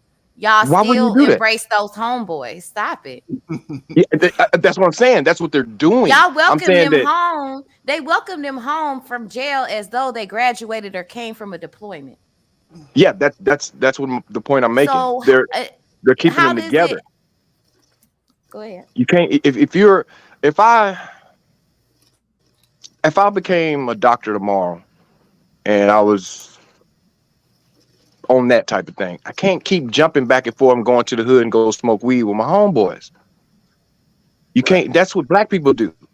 We stay all bunched up into two whole different lifestyles, all bunched up. Even when I see this with my own kinfolks. Sorority, she's a school psychiatrist and all this crap. She still goes to the gutter of hoods, go twerk with them, go smoke a little weed, do this. I'm like, why would you do that? It's gonna be a matter of time before you get in trouble. I'm like, oh man, I'm not doing anything. But that's the truth. Eventually, you will get caught up in their bullshit. You see what I'm saying? Yeah. So there you go, right there. You see, you have to have that separation. A black woman did not do that. Can we keep it real? It's embarrassing. You Casa Amigos, the house of friends. I'm so glad I don't have kids out here doing stupid shit like this. Man, I blame y'all, parents. That's who I'm blaming. Fuck that. The Well, the child, parents, the people with the children. Y'all let it happen. The fuck? check this out. Though that video you showed BMT with the little kids twerking, I'm old enough. Those are the adults now. The little kids twerking. Them are adults right now. I'm because the people I grew up with and I seen they were kids, they're in their late 30s and 40s now. And You okay with that? they let their kids do the same thing. You know, they grew up with nothing but rap music. And I still remember in the late 90s when R&B was slowly just going away. And now I see more of the younger kids listening to R&B than I do the older kids. I mean, older kids, the older people. I see older men my age having conversations about I about still see Nas older and- people my age still going to the club. What the fuck is that about?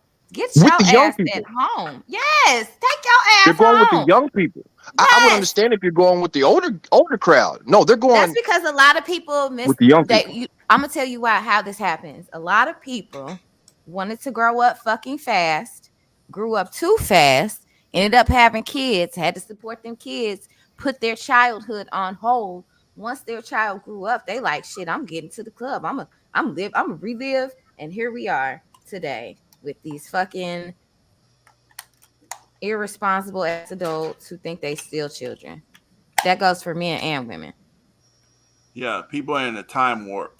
Yeah. Some people. A lot of people Real bad. regress. Real And bad time.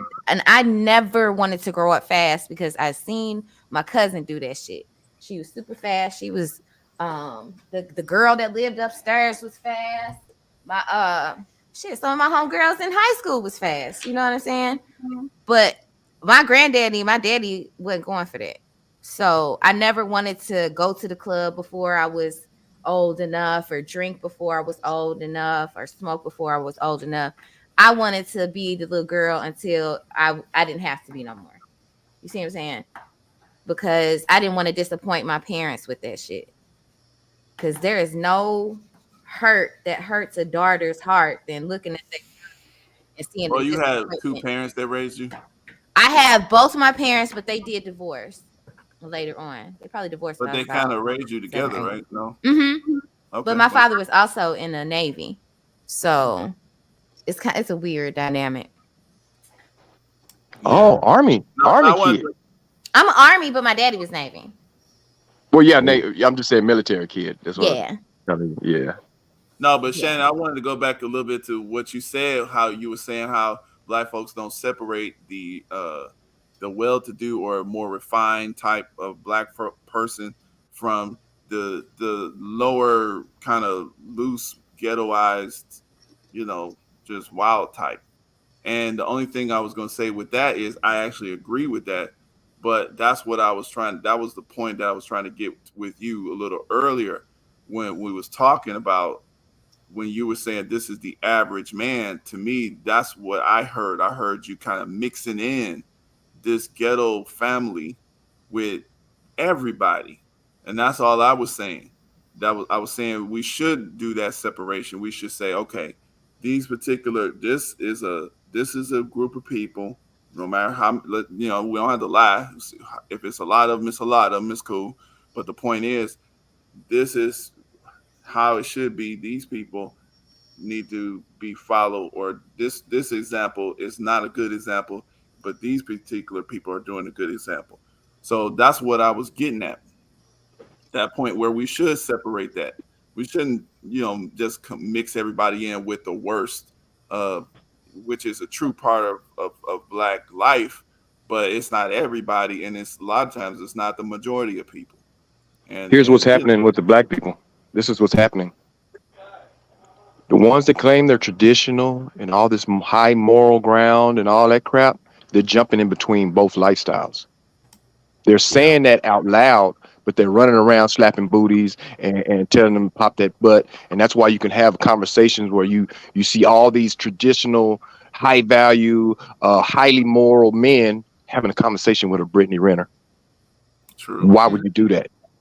Okay. She's not even, she's part of this. Or Nicki Minaj. And you can't even see that she's the whore. What are you having a conversation with her for? But they can't even see that, and that's why I say when people say they're highly moral or they're traditional, no, you're not. You're just like the rest of these niggas. You putting on a show. Now this phrase took popular, and a lot of people. Now this I would say the average man would probably agree with this.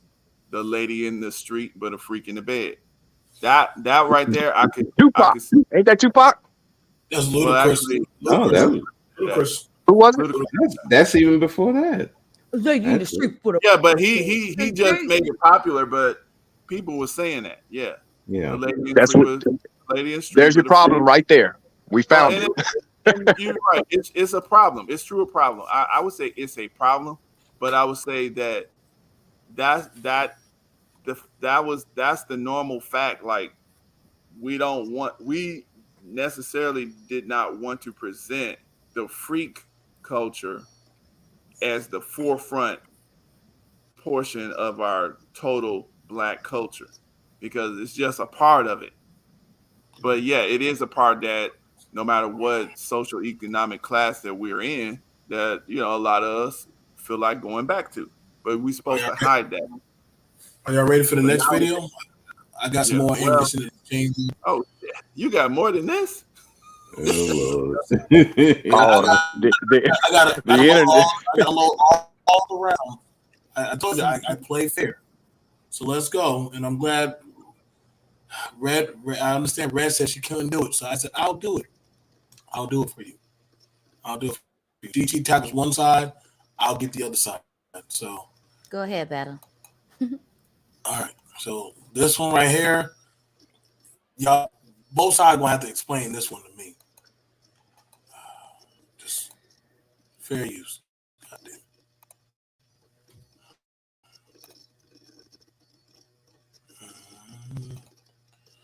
Ooh, I hope I don't get no copyright for this one. So I'm probably gonna turn off the music. Just read the captions. Just read the captions.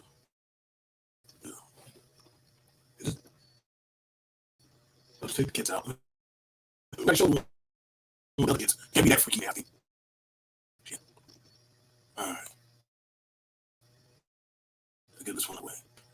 My first.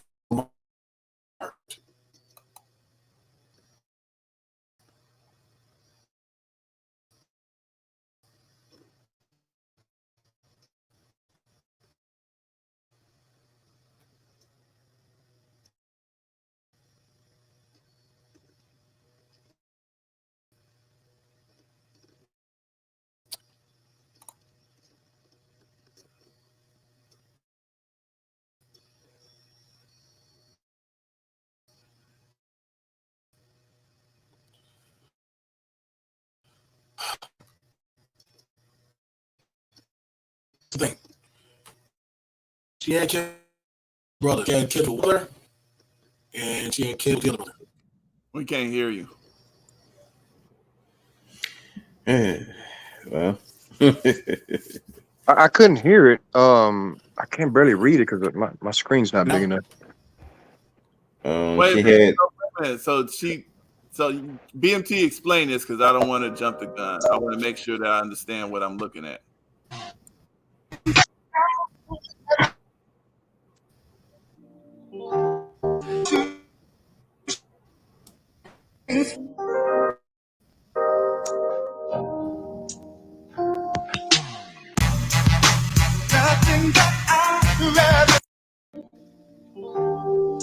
just want to show feelings for you. Oh, so she went had kids by his brother.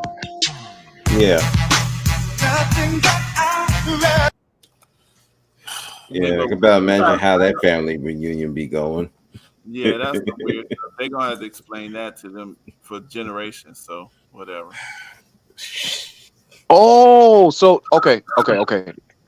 You get it now, Shannon? The girl, okay, was it sisters or something, or what was it? She I guess the one in the cap, her baby daddy, The one in the cap. I guess broke the one with the cap. got her heart broke by her baby daddy. So she had 3 kids with his brother. Oh, That's that's not abnormal either. Okay. Yeah. Yeah. Red, I you got have anything to say? The nice family. No, okay. So Red is just. I've seen that. I got an Annie. So a few of us have already seen that already. Okay. So I was on mute. My bad. Yes, I definitely have have something to say about this. There are people out here that once they are hurt by somebody, they can't let that hurt go. And then, so in order to hurt them, they sleep with their family member and have kids with them. Now, in this particular situation, it is a woman, but again, it can be either side. It's human nature. Yeah, I've seen a dude in my neighborhood. He had a baby by 2 sisters and a cousin. Fucking idiot. So I guess they can put that together however they want when they get older. But you have cousins that are sister and brother, and you have brothers and sisters that are uncles and aunties. They're both. Yeah, uncle brother, uncle sister, auntie sister. This is weird. But I got older people in my family that are in their 60s right now, and a guy had a baby by a mom and the mom's sister. So so 2 people's kids are brothers, but they're cousins. So yeah, but that's like the hillbilly stuff. Because actually, if you go down to a little town in Alabama called Prattville, Alabama, there's 2 groups of peoples where their last name is Peoples. One spells it Peeebles, and then the other one spells it the regular way, Peoples. And they're family, but like some of them a while ago they got with each other and they was getting ridiculed by the town. So, one of them changed the spelling of the last name so they wouldn't pretend like they wasn't like cousins or something. Wow. that sounds very believable. That sounds, I know that happened. Yeah, that does happen. That does happen. Wow. I do know one of my friends. He was dating somebody, but I guess he fooled around. He fooled around and ended up sleeping with the mother, and he was scared because I was like, "Well, what's the problem?" He said she's pregnant, and I'm like, "Oh God, man, how's that gonna work out?" But after a while, the mother happened to be 47. She had a miscarriage, so the baby didn't make it. But that so I guess but that would have been an interesting. I don't know how would that work. Would that be your boyfriend or your fiance's brother? Would that be your brother? I don't want to know. But see, the thing about it is, that's the thing about it where we like to pretend to say only white people do it. When that's and as we already just see already on this. No, it's not. Yeah. No. It's not. No, black culture. I want to say this real quick because people don't know. Black culture is redneck culture. Oh Lord. Because I know a lot of black people think they hold white people in this high regards, but black people act like white people, like the rednecks, the ones in the upper mountains of Virginia, and stuff like that. The hillbillies. Them hillbillies. That's the culture. I still remember the story that ARC, rest in peace. He told this story where he was meeting with the mother, and the mother offered him to the daughter. Oh yeah. And I'm like, what in the? And apparently, that's more common than. That happens more than people think. But and so when this story happened, I'm like, I can see that happening. It's just I could tell a short story on that to make to validate what you said. In the hood, because this is where the young girl, older man came from. In the hood, well, not even the hood, just in the neighborhoods. You had black women that would have apartments on Section 8. Oh, here we go. There we go. Come on. So they would have the apartments on Section 8. They would leave the kids at the apartment or the house that they got off of Section 8, and they would find a boyfriend. Well, they would go move with their boyfriend, and then they would just come back and forth, you know, put food in the house for the kids. So when older men will come around those kids, because they were always at the house by themselves, the mom would see them sometimes and tell them, you need to take her with you. But the problem was they weren't. They were just sleeping with them, and she'd send them back to their little thing, give them, you know, buy them some Jordans or whatever, or some clothes and tennis shoes, and they burn rubber and go do it to the next set of females. And that's when I seen the big influx of the age thing start to really boil down, where they were like, oh no, look, he's older, and because the dudes were just going over there and they smash and, you know, give her buy a hot wing plate and they burn off. You see what I'm saying? All this, aka that Brenda have a baby thing that Tupac was rapping about. So fast forward, now you get to nowadays, and these men were like, you know, when you heard the Kevin Samuels talk about the older men, women dating women 25 and all that dumb crap, I was like, nigga, that's what made me mad about that whole situation. I was like, nigga, people were smashing them girls and burning rubber. They wasn't nobody trying to make no families with no little young girls. You seen young girls as tail. That's it. Like, shit, smash this girl and I'm finna burn rubber. So that's why a lot of these spaces is easy to troll for me, because I know that the older men, like BMT, when I first started coming on the panels, I told you it's people my age and older, they're lying to the younger generation about a bunch of crap that wasn't going on back then. And they're lying to them. It wasn't all this traditional crap going on back in the day. Niggas was smashing female. That's why you see a bunch of the dating coaches are older dudes. They tell y'all about 90s game. They was pumping all day long. That's it. Well, they're giving you old games to new women, and it's not working. I have a special for you. I got a special. If anything, the women using the reverse of that game on the guys now. There you are. They gamed them up with. They gamed them up with. Honestly, with rap music. I have a special for you. I'm not sure if I should play this, because this might make Sexy Red forevermore never want to have kids if I play this video. However, I will. I'm ready for it. I will still do my not get. I already don't want them. So let me go ahead, and like I said, I keep it fair and balanced for men and women, for y'all to review these videos and y'all make your own assumptions. This is birth control.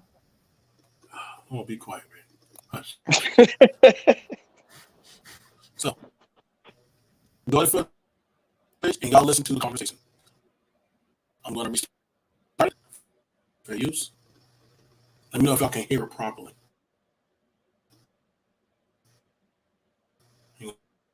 Let me restart.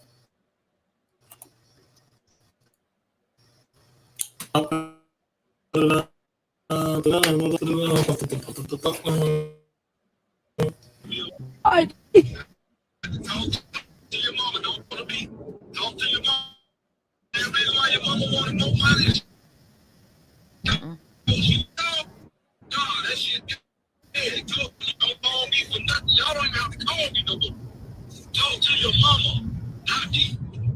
Deal with your mama. I call your mama and talk to your mama about it. Ask her what she did, and that'll explain why I did what I did. And I will not be coming to get you on the woman. Yes, I am home. I'm not coming to get you on the woman. So she don't care about how y'all feel. She don't care about the kid that's hungry. So that shit, I'm not coming no more.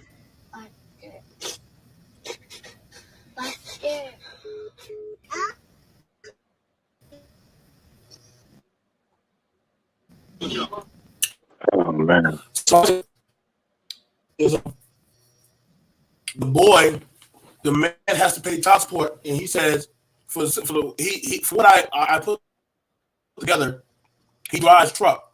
That's kids, that boy right there, and another one.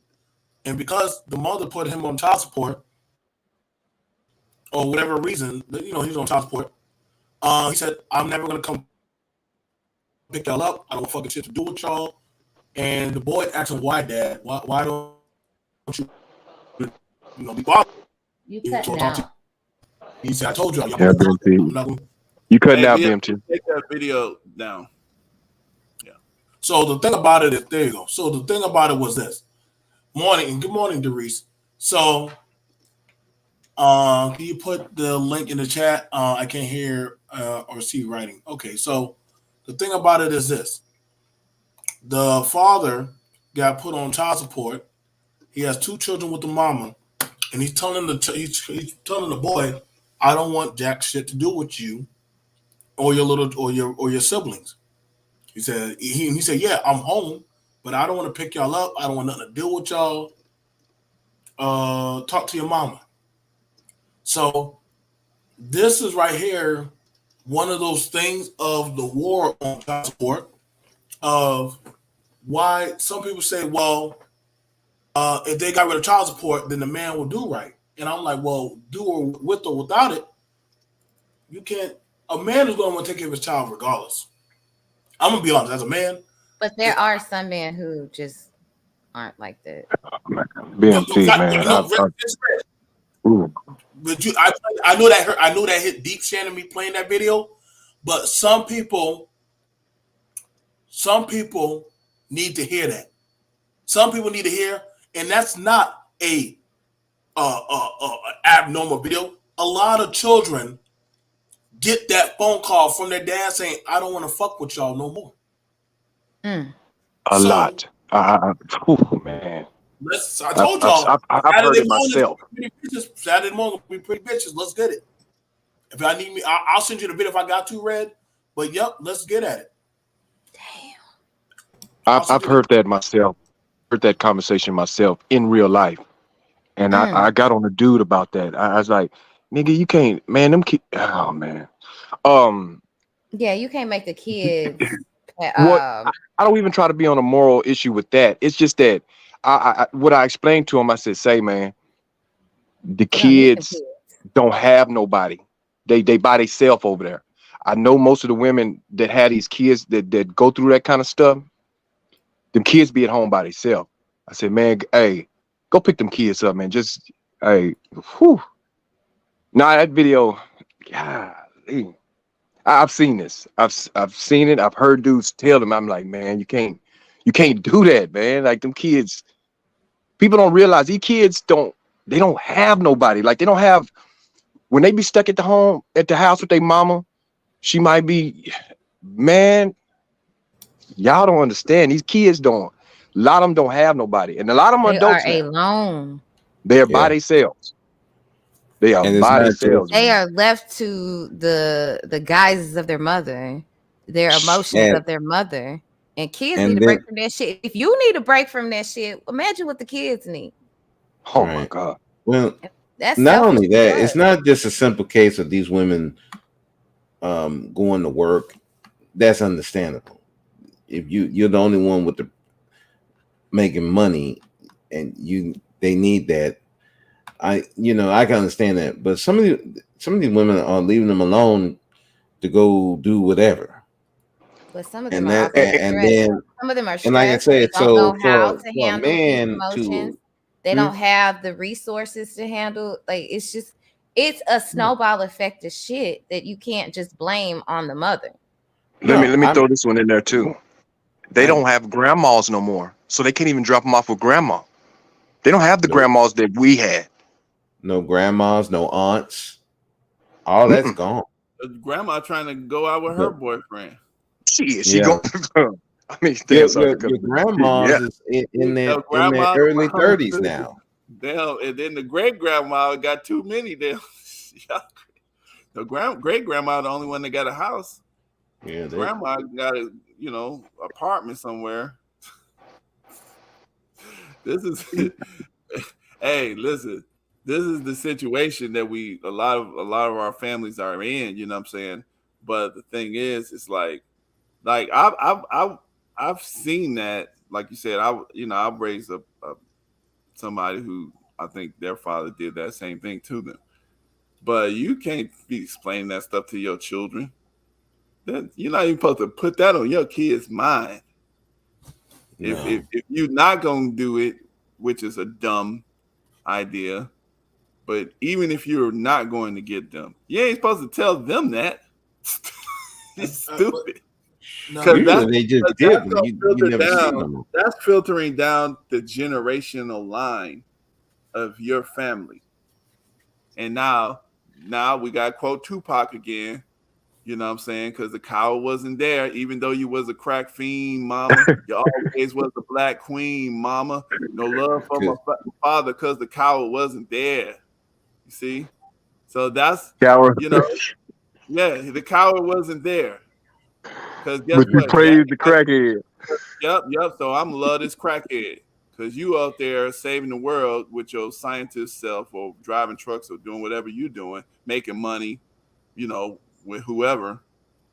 But I got this crack fiend and she here hanging out with me in my ghetto-ness.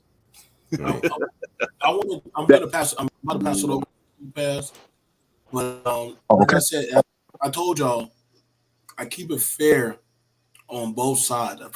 Just like I had that video showing that of the women and the children, I'm also going to get on the men. Okay? That's why a lot of people do not like me. But I like to keep it fair. I don't try to shuck and jive. Now, I told y'all, that same boy, be prepared. If he doesn't feel the warmth of a village, he will one day come back to burn down that same village. So understand, I want them talking points of why don't men stand together with other men. When you got that memory etched in your mind, fuck it and fuck you. Being told to a child by a grown man that you idolize, I don't want shit to do with you. Talk to your mama. Well, okay then. I will just talk to my mama now. You told me that. So Go ahead, yes, welcome. Oh, hey, y'all. I was just going to be minding my business in the chat, but, you know, like, I get passionate when it comes to children, and I basically just feel like, see, videos like that is causing me to, I try. I tried to have, like, understanding for what people go through when they get put on child support or whatever, but I'm losing my ability to do that with videos like this because here's the thing. That child is hearing, I'm getting punished for something that I didn't even do. This is not a want. This is a need. You need your parents because you are innately born relying on them and trusting them.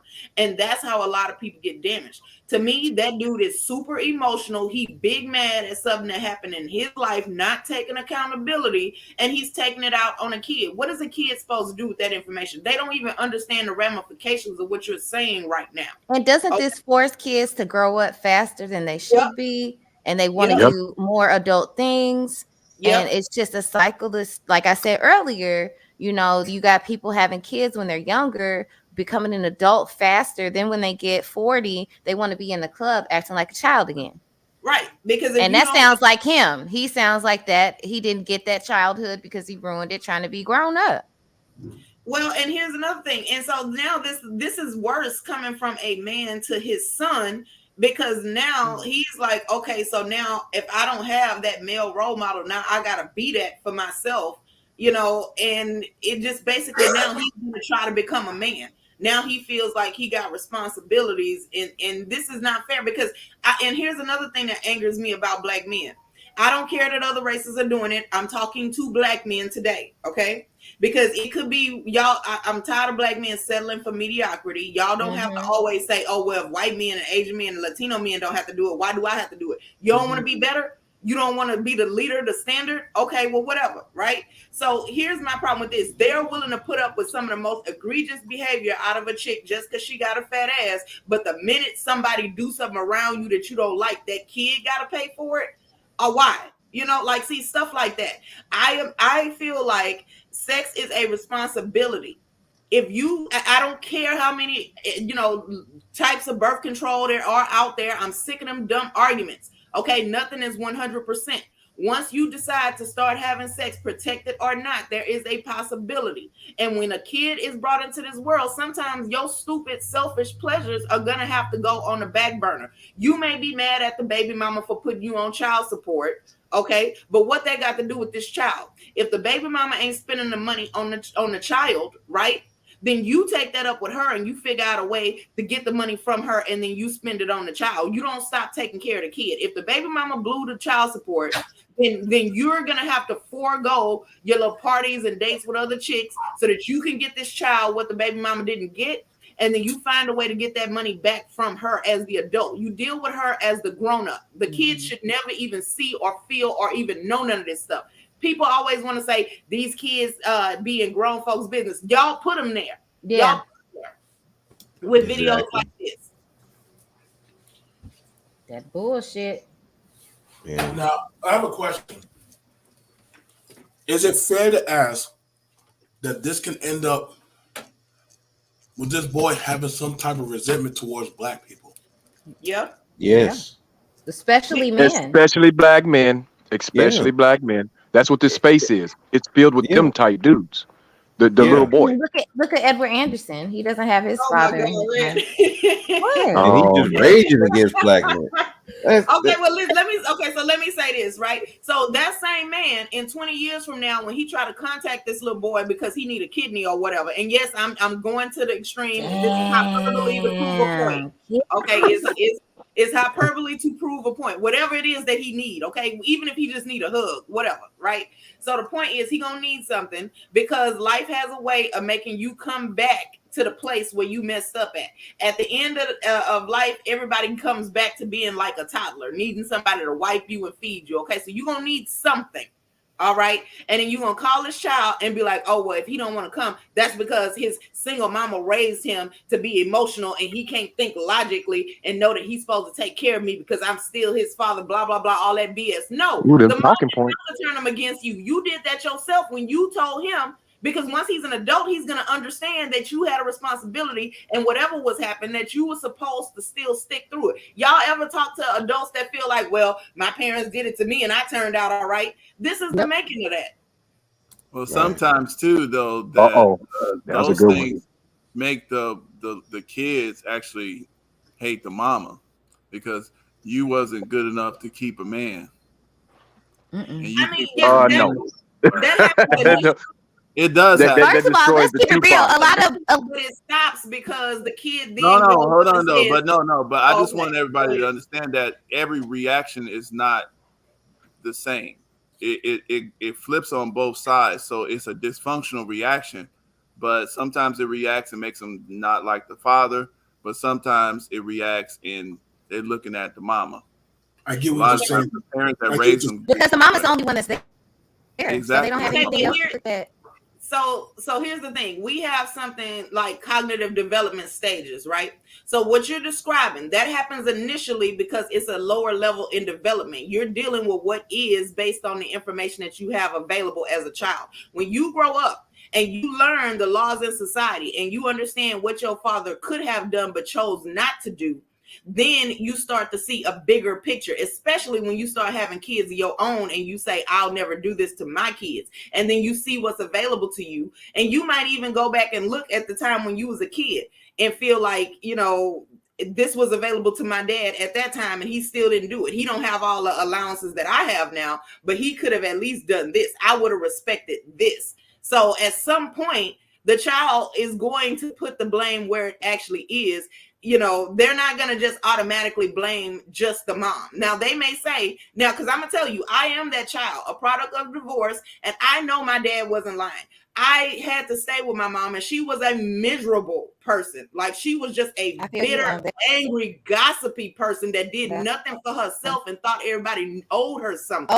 Right?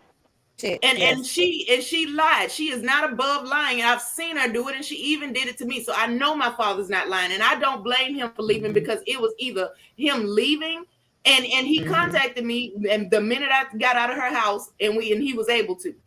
So she, you know, she lied. She's not above lying. She's lied on me. She's lied on other people around us. So I know he was telling the truth. It was either give up his freedom or his life, or try to prove something to her in a back and forth battle. when it was going to be futile. So I don't hate my dad for not being there for the last half of my childhood. And you know why I was able to come to that conclusion? That was healing for me because I got to finally know the truth. The paperwork don't lie. And so I got to see it in black and white, not just the stories that everybody was telling to save face and to cover up they decisions. And there was other adults around that played a part in that shit. And so I'm saying all of that to say is that when the child is older, okay, when they are older and they are able to use reasoning skills, and for some people that comes when they start having kids of their own and they feel what it's like to connect with something that you've created, and then they start having questions and they start wanting to know why that hole in their heart is unfilled and whatnot. They're going to find out the truth. So this is a video that this dude put online. His kids ain't got to go that far to search, even if they block that out their mind, because that is traumatic. That is emotionally abusive that he's doing right now. He's trying to play on those kids' heartstrings because he wants them sad and upset to go yell at their mom, and he's not taking into account what the reaction of that is gonna be. How many people gonna sit there and boy disrespect his mother? No, the people in the community are gonna chastise him, and then he gets yelled at for feeling something that his dad evoked that emotion, because the dad don't want to talk to the mom, but he's sending the kids over there upset so that they can talk to the mom. Why are you telling your child to talk to a grown-up to try to check them? You know that's not going to end well, but he don't care. Get beat up. I'm gonna tell you, when I saw the video, and I was gonna do a separate segment of it, and I don't know, but I just wanted to do I usually do reaction to get it out of the chamber, because I know that definitely, and I may have to look at that video on its own, but just like I always tell people, like, y'all say like the mothers don't know who the father is or the kids don't know who the father is. And I'm like, y'all are sadly mistaken. A lot of these kids know who the parents are. It's just that it's hush. Like, people know who it is, but they don't say nothing. The family know who it is because they see who the chick was going around with. Come on now, how do you not know? Now, the thing about it is one, there's going to be a lot of erratic emotional behavior. I can speak for myself that I had a survivor's type of guilt of, damn, like, I didn't like my mom, but then I also hated my dad. I was in a good home, but I was angry because they're divorced.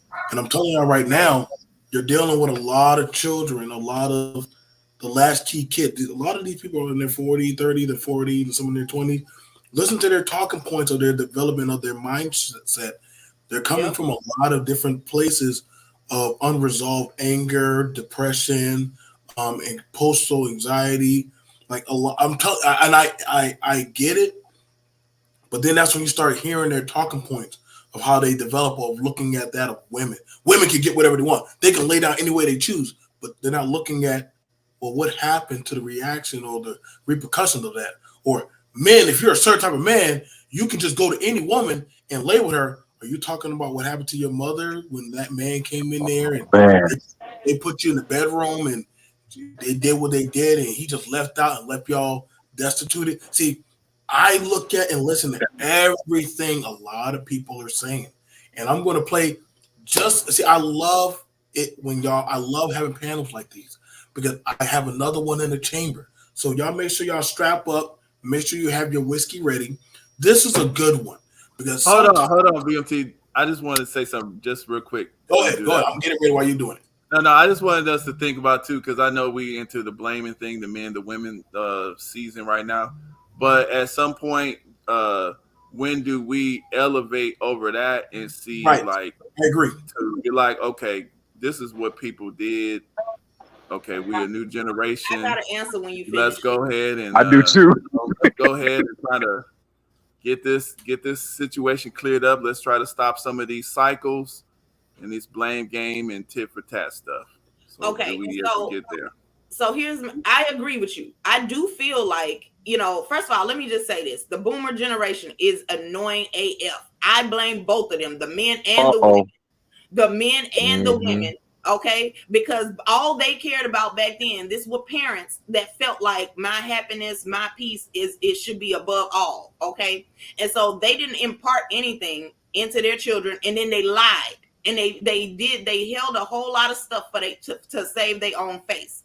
Okay, so when can people like of the following generations overcome that? When we stop living by this whole the elders are always right, you owe them respect because they gave you life, blah blah blah. Bingo. No, here's my issue with that. I exist because two people enjoyed having raw sex. That's it. All that other shit, they need to argue back and forth between themselves. I don't care. That ain't my problem. I don't got nothing to do with that. That is between y'all. Okay, I know that there needs to be a combination of my needs being met as a child. Okay, and as an adult, I wouldn't have there's a lot of people in my generation that have a lot of holes and voids in their emotional and moral stability because parents will say, I am always right no matter what. They like to quote that Bible scripture, but then they leave off the second half. It does say, honor your mother and father that your days belong upon the earth. But then it says after that, parents provoke not your children. How many of y'all know some messy, gossipy, horrible ass adults that had kids and their kids were never allowed to question them? Part of being a child is having questions. Oh, God damn. This is the 40-year-old conversation right here. I like that. No, you know what? And I am. And I just turned 41 a couple of weeks ago. This is my generation. I just turned 41 a couple of weeks ago, and I've been thinking about this since I turned 18. I remember in high school. Oh my God, me too. I'm gonna tell you right now, I was that kid that had a whole lot of questions. You know how many times I got threatened with physical violence because she didn't have. Oh, that was my mom. That was my mom. Man. My mom was the belt on the other hand. But guess what? It wasn't just her. It was her peer group who would then come to me after that and say, yes, I understand that you want to know, but you can't ask your mama that. How am I supposed to know what subjects are taboo? It was all like, where it felt like always tripping and falling into some dumbass conversation that I didn't know what was happening. Now, and then you don't want to tell your kids anything. So then you lie about it. And then when the shit don't add up, I'm supposed to act like I don't have eyeballs or eardrums to know what I just saw or heard. And then like they create in you this gaslighting where you start to question yourself and your sanity. So now you have that group of people that are raising kids. And the only way I got out of that was through my career. My career saved me. Okay. And I think that it could save other people. So the answer to that is when we stop telling people that you're not allowed to question older people. Okay, I get it. I hear all that stuff that y'all say that they had to come up against and all of that. That's fine. But at what point were those adults going to, of their own volition, sit down and explain it to kids? Like they tell you, I'll tell you when you're older. Okay, well, how old I got to be before you actually come and answer this question? Never. See, they were never. BMT, this is what I was telling you. My generation, the older people lying. And now a lot of us are doing the lying. So, Shannon, let me ask you, how old are you? I'm 45. Okay, so you are close to my age, so you understand. So we're talking about the same people. Okay, go ahead. This is okay. When we were talking about the family things, and I was telling you about the cousins having babies by this two guys and all that stuff. I didn't even learn about my own family till I was in my late 20s. See, now I grew up where everybody was married. Everybody was this, but I noticed a big void that the boomer generation was all together, family lovey-dovey, but my dad's generation, silent generation, that was silent. So the boomers is my dad's generation, right? Okay. Yeah. What I noticed with them is that even though the silent generation was so family oriented, the boomers were oh my gosh, spoiled, mad, and hated the family. They literally would go to the family reunions and everything, and it would be all lovey. They were all married. Everybody was traditional, but they hated the silent generation. I was like, what they do? They were handed and given everything. Right. But they were also fumbled the bag, fumbled the family, and fumbled everything, but blame it on us. Because they didn't have well, they blame it on us, but the silent generation. The silent generation, the silent generation actually acted like the kids now. That's what I found out. So a lot of people that were my uncles and aunties, they weren't even kin to me. A lot of it was a big where they were doing this traditional family stuff. A lot of stuff was a lie. It was okay. I found out my grandpa wasn't my grandpa. Okay, well, who's my real grandpa? We don't know. And now a lot of these people started dying. So you never know. And they will not tell you. They will not tell you your family. Most people that go around here, you don't know who a lot of these people are. And they will not tell you. They keep a lot of secrets. So the boomer generation grew up where they don't really trust family like that. And they really don't trust black people at all. And they're very stingy too. That's where a lot of your booms really came from, is the boomers. Really, if you want to put it out there, it's the boomers. I remember I was having a discussion on another network about this, and he, you know, they going in on, well, the millennials made the women hate the men. I said, no, bro, no, that started in. If you really want to take it there, I say black it exploitation. started even before. Yeah, it was the before boomer then. generation. It started in the silent generation. It started, but they yeah, never it really did. Since the beginning of time, okay, that like the men and women have been arguing back and forth. Okay, there's nothing new. The reason why I lay the blame at the boomers is because throughout all of that, the greatest generation and the silent generation still put something forth so that the boomers didn't have. First of all, that generation got spoiled because people was just so happy that their spouses came back home from war that they didn't question a lot of stuff. Okay, but all that other and let it go on. Families and not being actually related and all that was happening all centuries before. Okay, like that was already happening.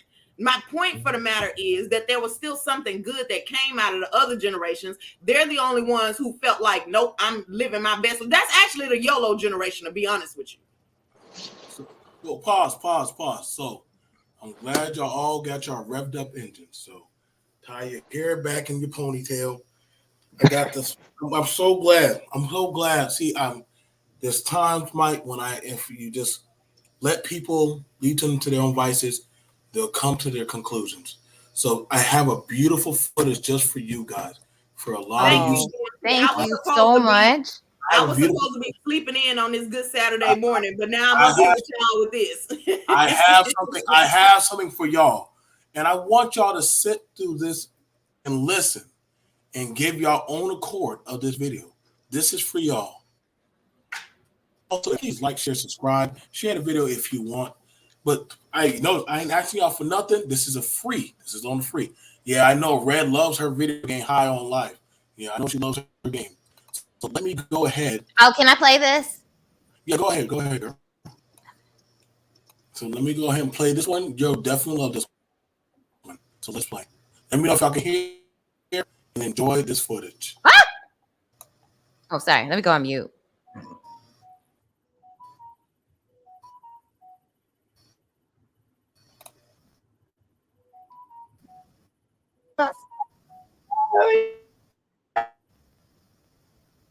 It hasn't started yet, BMT.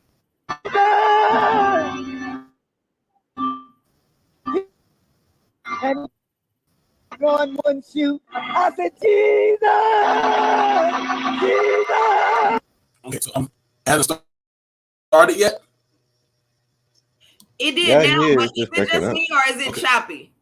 It's choppy. Okay. Let me know. Okay.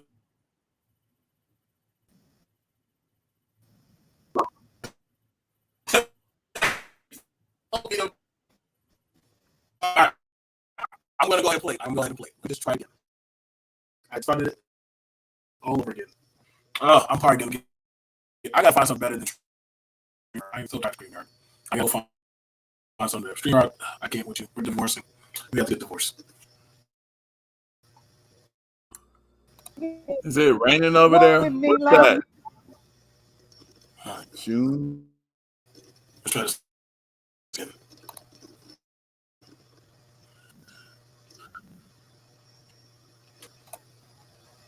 Okay, here we go. Lord, hold my hand, Lord. He said, don't call Jesus no more. He put up a bash going in my stomach. Hallelujah. And he pulled the trigger one time. And I said, Jesus, Jesus. He said, don't call Jesus no more. And he pulled it the second time. The gun wouldn't shoot. I said, Jesus, Jesus.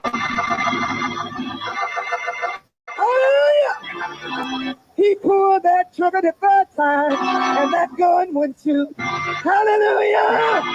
He threw that gun down, fell on his knees, and said, "Tell your God to save me."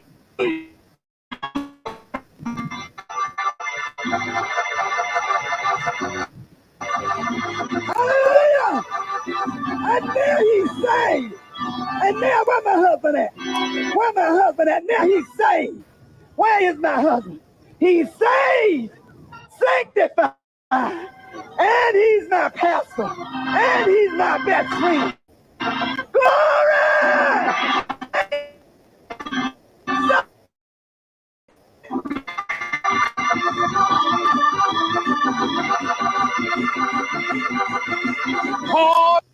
Then will shock you. And I was just saying.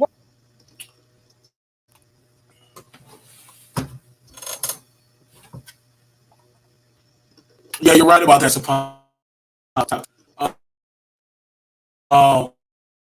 Her husband openly tried to blow her guts out, and now he's the pastor of the church. Yeah, that did happen. This woman stayed with a man that tried to kill her, and tried to kill her 3 times.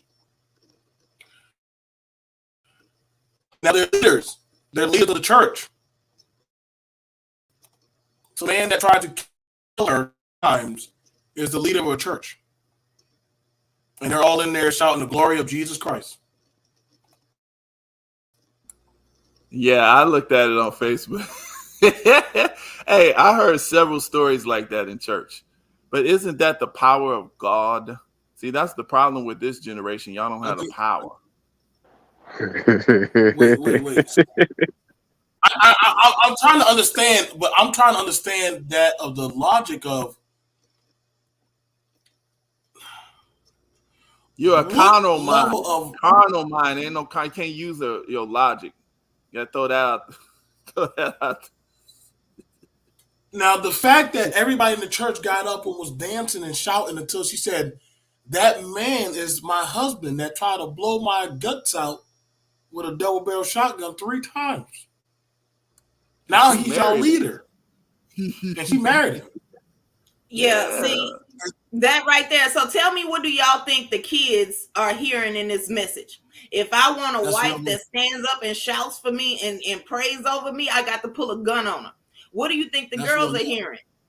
The girls are hearing, if a man try to kill you, he just need a little save and I can pray it away. Like, this is what I'm saying. Like, I'm all for God being able to save those who we deem unsavable, but he ain't never say that they need to be leading a flock of people. No, see, like God, he can work through anyone, but he would never let this kind of bad publicity out there like this. Okay, there's what she's not telling in this story. What is this guy supposedly had done that made him changed and now workable? Like, what was the process that he went through to get cleansed? She's not telling none of that stuff. She's glamorizing some traumatic experience that she went through, and it's irresponsible. That's what it is, to be leading a flock of people. And you understand human nature and their tendency to misunderstand or to minimize things. This is irresponsible.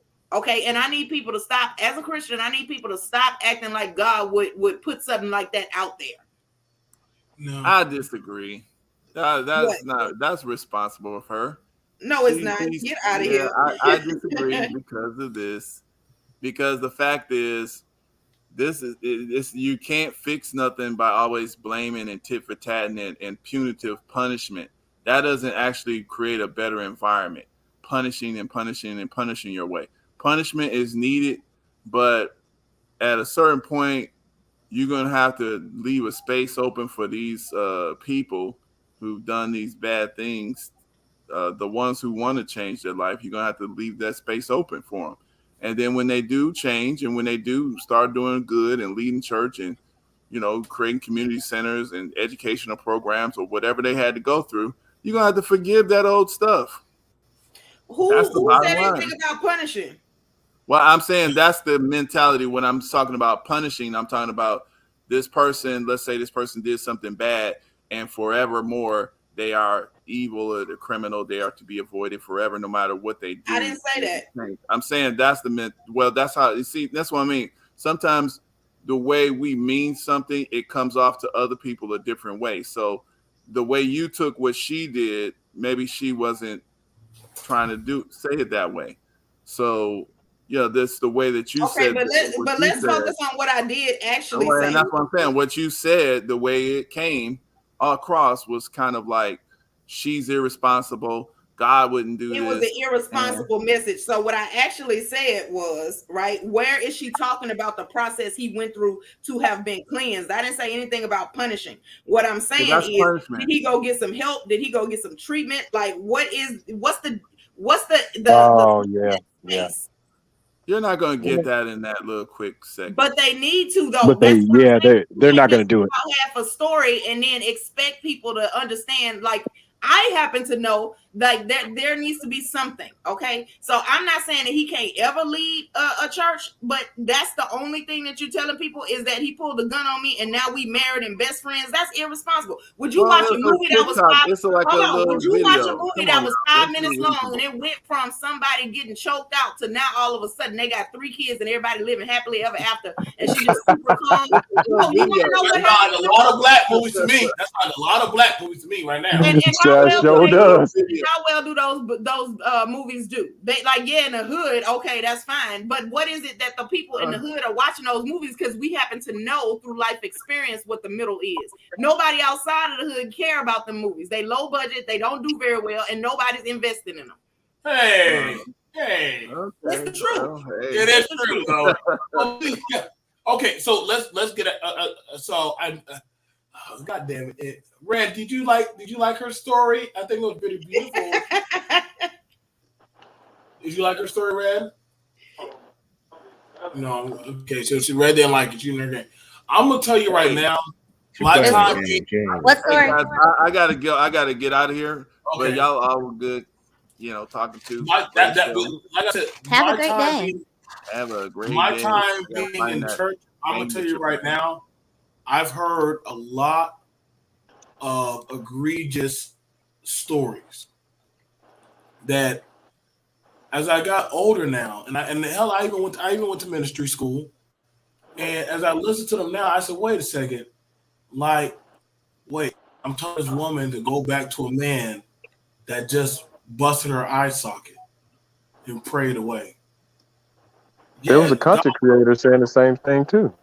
And I was like, holy shit. I can't do that. That's not for us. That's for God. No. We need to just call the police. We need to call the police. Minister Johnson, that's not your place. No, we need to call the police. Her eye socket is jacked up. Like, she needs to go to the hospital. Like, I'm not going to send her back home. Actually, I think I'm gonna call child services because she has 2 kids. Like we can't do.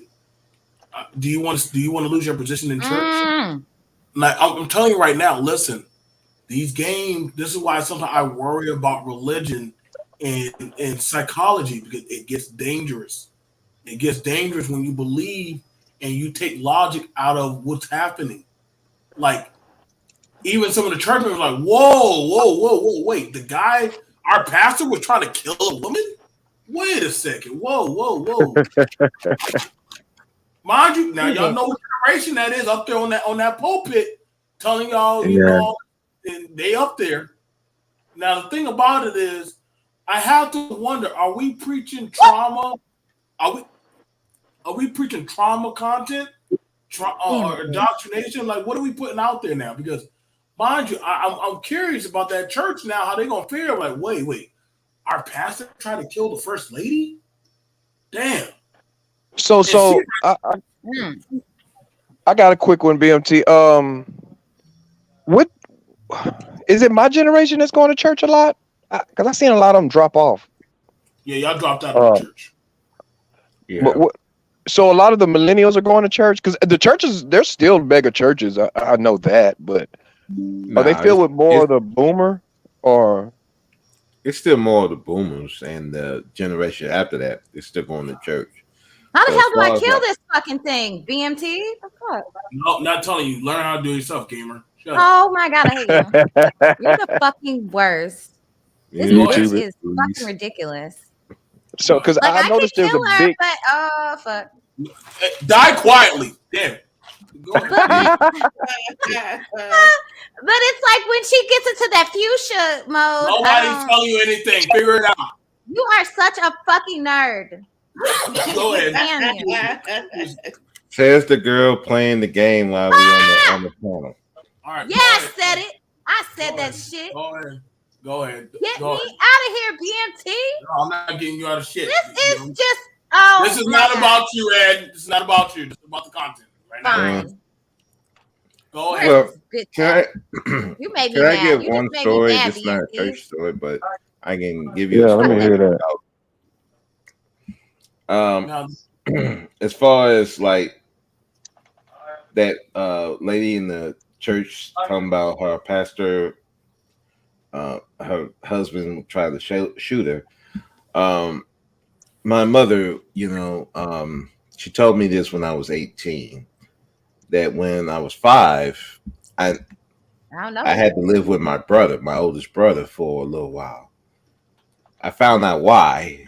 It's because my father tried to kill my mother because my mother was trying to leave him after.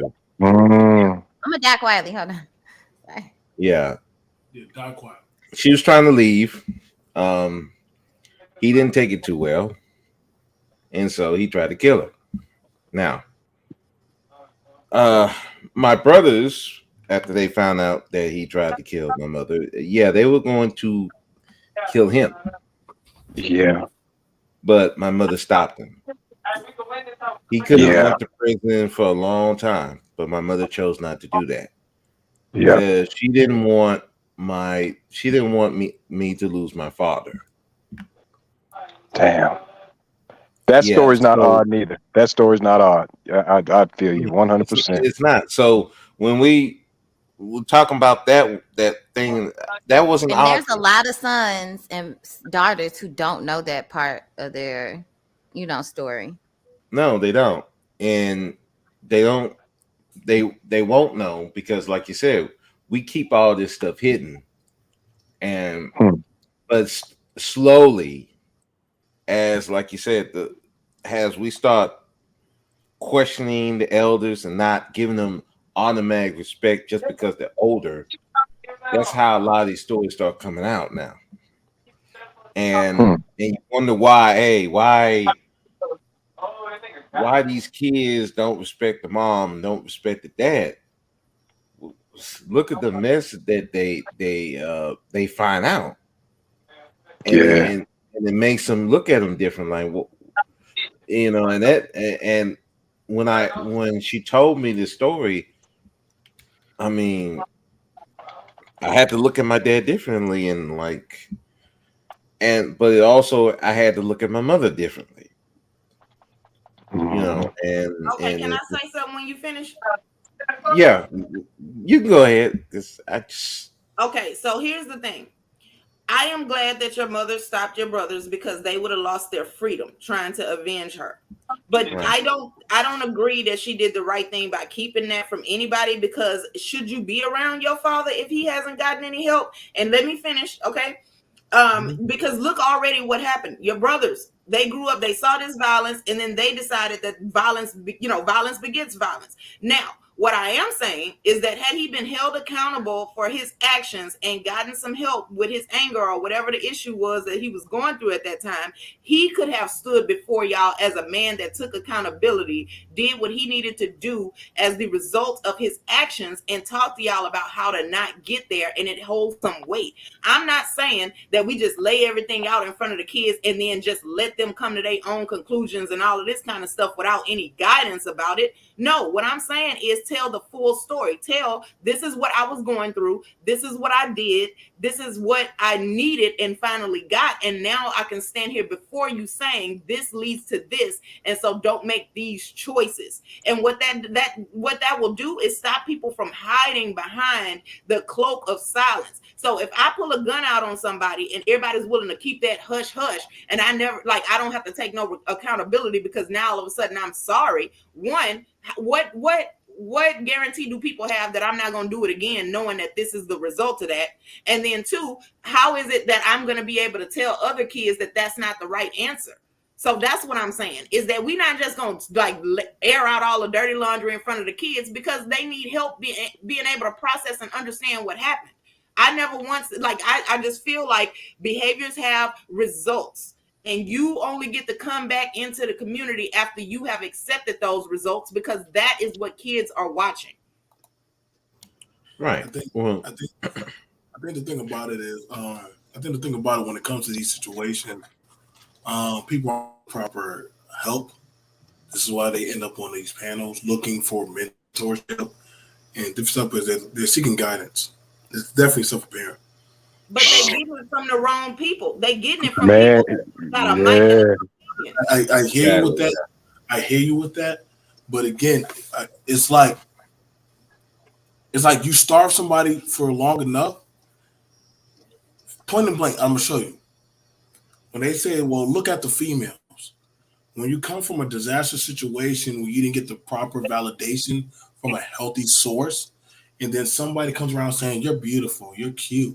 You know, really? I look cute? I'm just wearing a hoodie and sweatpants and Crocs. No, girl, you look cute. I like your smile. Now, they've always badgered this girl. Now she's finally getting some type of refund. Even though it's from somebody who does not mean well, she does not care. She does not care. And it just, and I'm telling you this right now, like, I came from a very volatile home.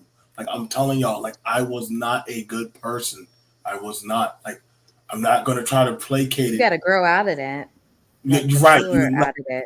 Right. Like, you understand me? Like, I had a lot of demons I had to deal with. But the thing about it, like you said, Red, like, that's why some of y'all I'm cool with, because at the end of the day, like, okay, y'all, like, we all have our problems, but you got to do the self-individual work. Like, well, I can't go, you know what I'm saying? Like, this is why we got to come to this space, so that way men can be let know, dude, like, this is not the space. Take it from somebody who's been through the ruckus. Like, if some people who know my backstory, like Topaz and different other people, when I talk about it, like, it was not easy. But the thing about it was, I worked. I shed tears and gone through hardships, man. And I'm telling you, like, there's no easy answer. Like, that's why me and Shannon, like, we go at it about a lot of things, but like, we understand each other about the last key thing.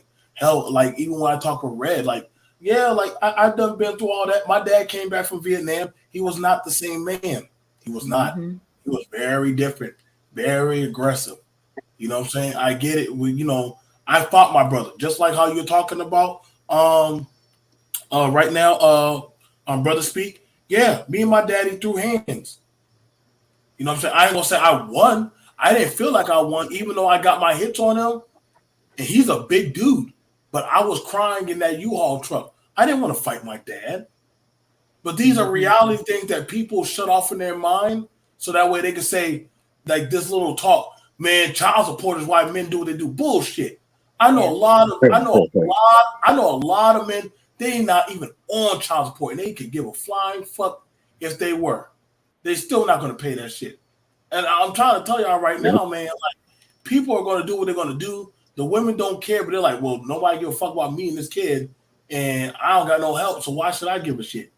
Like, I'm telling you, like, some kids, like, one girl said the only reason why I was born was to try to anchor my daddy down. Shit. That girl knew that. She said the only reason I was born was just to anchor her. You know how old she was? That girl was 9 years old and told me that. She said, me. So the little girl told me that. She said, my daddy don't love me. My mama don't care for me. I sent my mama a thank you text message. Like, me and my mom are kind of like oil and water, but when we need each other, you know what I'm saying, we're there. And I sent her a text message like, thank you for choosing my father. You know, thank you for thinking of me before I was born. And then she was sick one time and she called me and I came to her and I told her, you know you didn't have a parental book. You didn't have any guidelines. So I apologize for not understanding certain things or, making it seem like I don't appreciate you or I don't love you. Like, it's just, odd times like that, like you have to realize, like I have to grow up. There is a certain time that you can no longer hold them accountable for your actions as an adult. Facts on facts on facts. Like I'm sorry. You can't keep punishing your parents for what you know what I'm saying, for what you've been doing, and because you're like, well, it's my parents, so I'm not going to deal with that. I'm not going to hold myself accountable, and that's not being an adult. Well, see, that's the thing about it. Why when I hear a lot of people talk about single parent household, but I'm like, bro, you're like 35 years old. Like, at what point did you like say, okay, what they did back then ain't got jack dilly squat to do with you now. You can go to work. Exactly. You can go get health insurance. You can go start dressing and go to some nice places. Well, I can't buy a suit. Okay, so you can't get the top of the line suit, but shit, goddamn George makes some goddamn pretty suits at Walmart. You can go to goddamn hell. I bet if Jordan made suits, they'd be fucking sold out. Okay, so here's why people don't just get over it. Okay. Go ahead. Okay. Oh, yes, ma'am.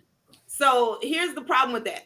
When you grow up in a household like that, that is in your formative years. Think about somebody pouring the foundation to a house. If you put like rocks in it, it's not gonna actually be even or helpful, but it looks nice on the outside. So they have a lot of things on that mental tape recorder that tells them that they're not good enough. So the buying a suit is in fact an excuse, but it's because they are dealing with something more deep rooted and deep seated. Like, oh, even if you get a job, you still ain't shit. Now, here's the issue that I'm having, right? Is because you can't go to your parents and expect an apology for something that they don't feel like they did wrong. If they feel like they was doing the best they had with what they had to work with, they can't apologize for that. And even if they do, it probably isn't going to be genuine without a whole bunch of other stuff contributing to that. So when the person who grew up in a household like that goes to the community and says, I'm hurting, everybody tells them, suck it up, just get a job. But to be honest with you, as a business owner, I don't want to hire somebody with a whole bunch of emotional wounds from childhood. Okay, so what they need is not to go to their parents about this, but to be able to talk about how they feel and having somebody explain to them and help them to talk it through to get to a place where they can say, okay, I understand what my parents went through. I understand what, why I'm in this predicament. That don't stop it from hurting, but it does at least give them some clarity, and it does get them to put it in a more accurate view. Like, okay, this is not about me and my worth as a person since I was born. This is about what was going on in the world that my parents had to contend with. And so now they feel capable, and now they feel able to get a job and keep a job and not terrorize their coworkers while they're there. So what I'm saying is, no, you can't keep blaming your parents. You do have to get over it, but you do also need to do the work and the healing, and you need some support because no man is an island. So you are going to have to find a safe place to be. And if that can't be in your friends or family members, if that can't be in society, that's why my job exists. So everybody on here talking about all this STEM and all that kind of shit, we still need things that are not STEM as well. We still need the human factor. No, you're right about that, Topaz. STEM, 100K. Shout out to y'all, like, on that one. Like, listen, man, and I can tell you right now, like, I've been told that. Like, don't forget the passport, Shannon. Don't forget the passport. Like, what about the passport? Like, on some, like, listen. Like, go ahead, BMT. Like, I get it. Like, there's a lot of different issues that have happened and gone on. Like I said, and I mean, I can tell y'all right now. One, like showing y'all the video of the young boy. That boy is going to come back. Don't know when. I don't know when or don't know how. But I can promise you, that little boy asking his dad, why are you abandoning me? That video is going somewhere down the line. I hope. It's always interesting because when we see these little intricacies of these seeds, we don't know how these people become. You know what I'm saying? Like, we don't know how they end up down the line. So you start getting it where the girl who told some type of way, like, why is she always on social media looking for bad things? Trust me, when a woman know that, hey, I'm already that ish, she's not going to care for social media. But if she feels like, hey, this is the most I ever been told that I'm somebody, it feels good. It feels good to actually feel like somebody actually cares about you. Actually, I talked to somebody not throwing them out like that, but they said, I get online because I have nobody to talk to when I turn off the computer. So I get online because guess what? There's people for me to talk to. And I'm like, damn. Damn. Like, That's I'm the like, majority of people. BMT, that's the majority. Somebody let the coon lot of- in. No, get this coon out of Man. there. A lot of adults don't have nobody to talk to. Even me. Well, I guess I do, but I just don't talk to them. A lot of adults. There's a lot of adults. They don't have anybody their age range to talk to. I know women and men. The only people they talk to is their kids, all day long. That's it. Just Right. their kids. There was one girl. I can show y'all the picture. It's a girl, 23 years old. I did an interview with her. I just haven't released it yet. Her and an ex friend of mine.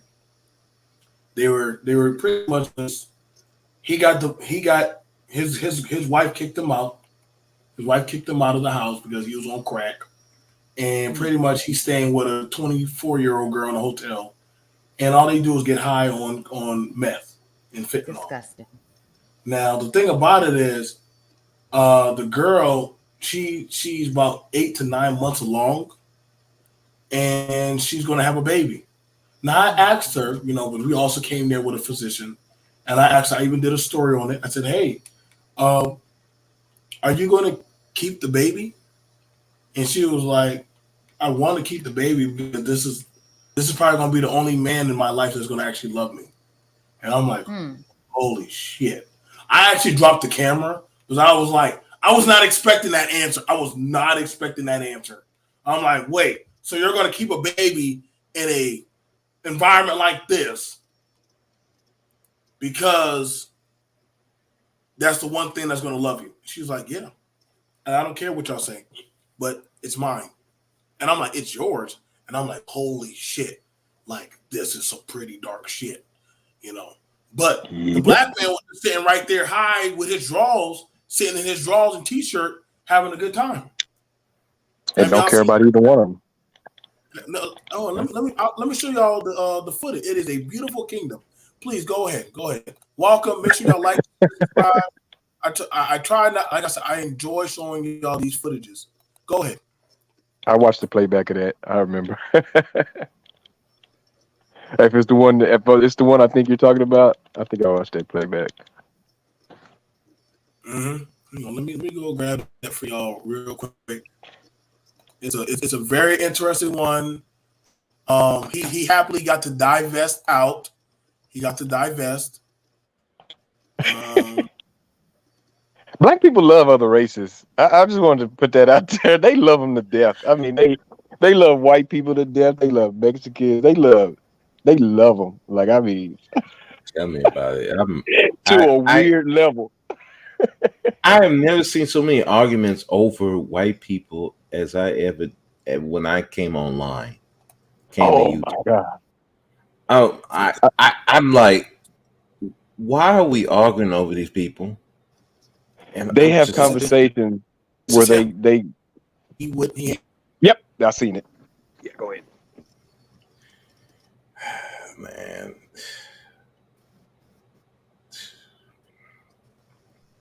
Because I had caught the middle of it, and I was like, "Where are they at, in a motel?" And you were having a conversation with them.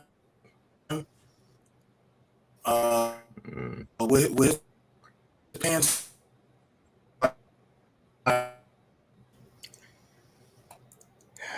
Boy.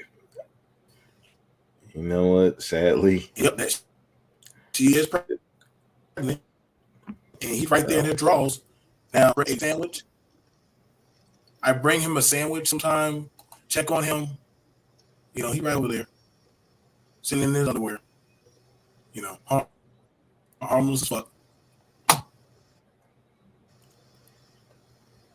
Yep, that's him. And he got a lot of daddy issues. He got a lot of daddy issues. Now, crazy enough, the women be using him to sell him off to other people to go steal stuff from Target and Walmart. They be using him to go steal stuff. Oh yeah, I got a homegirl like that.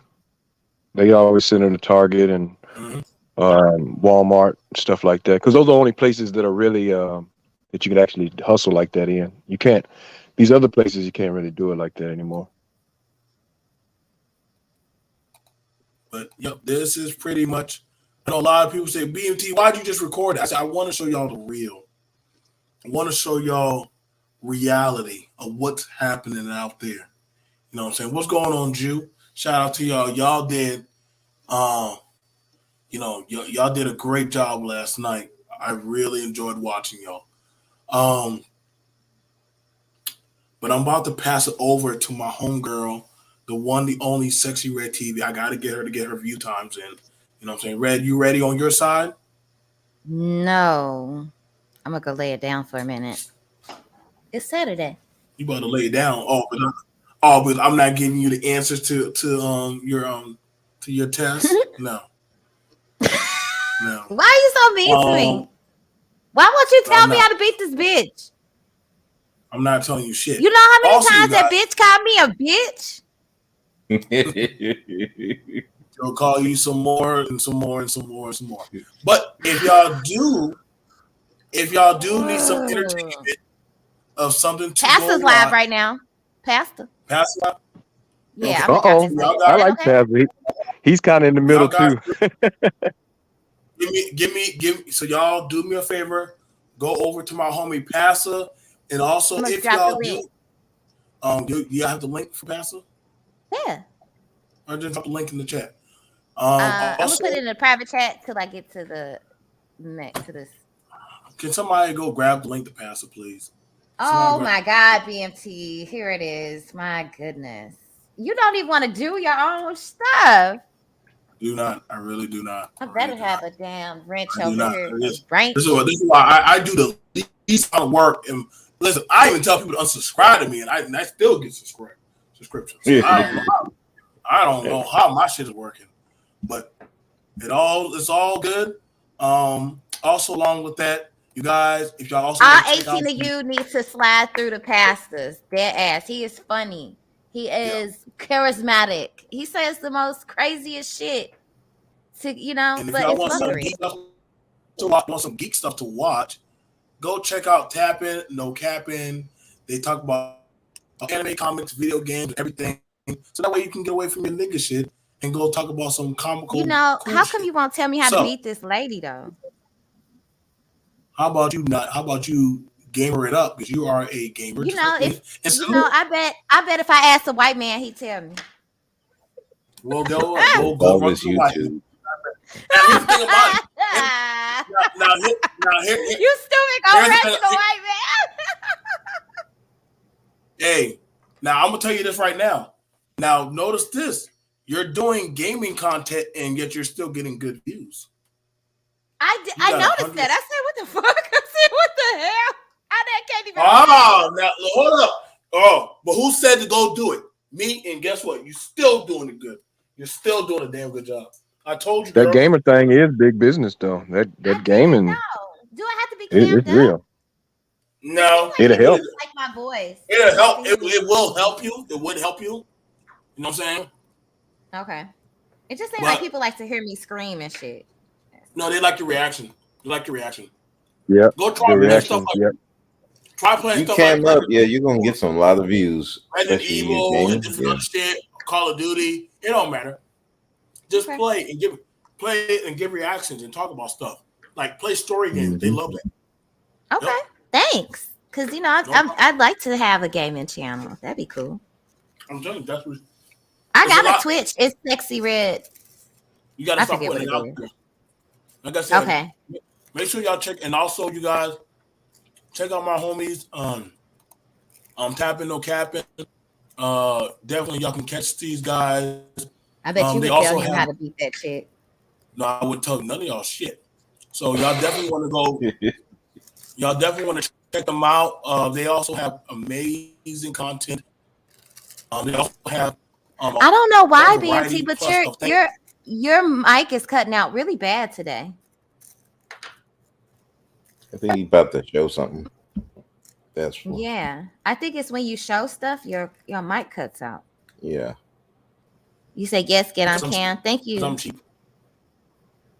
Yep, I'm cheap. Oh, that's fine.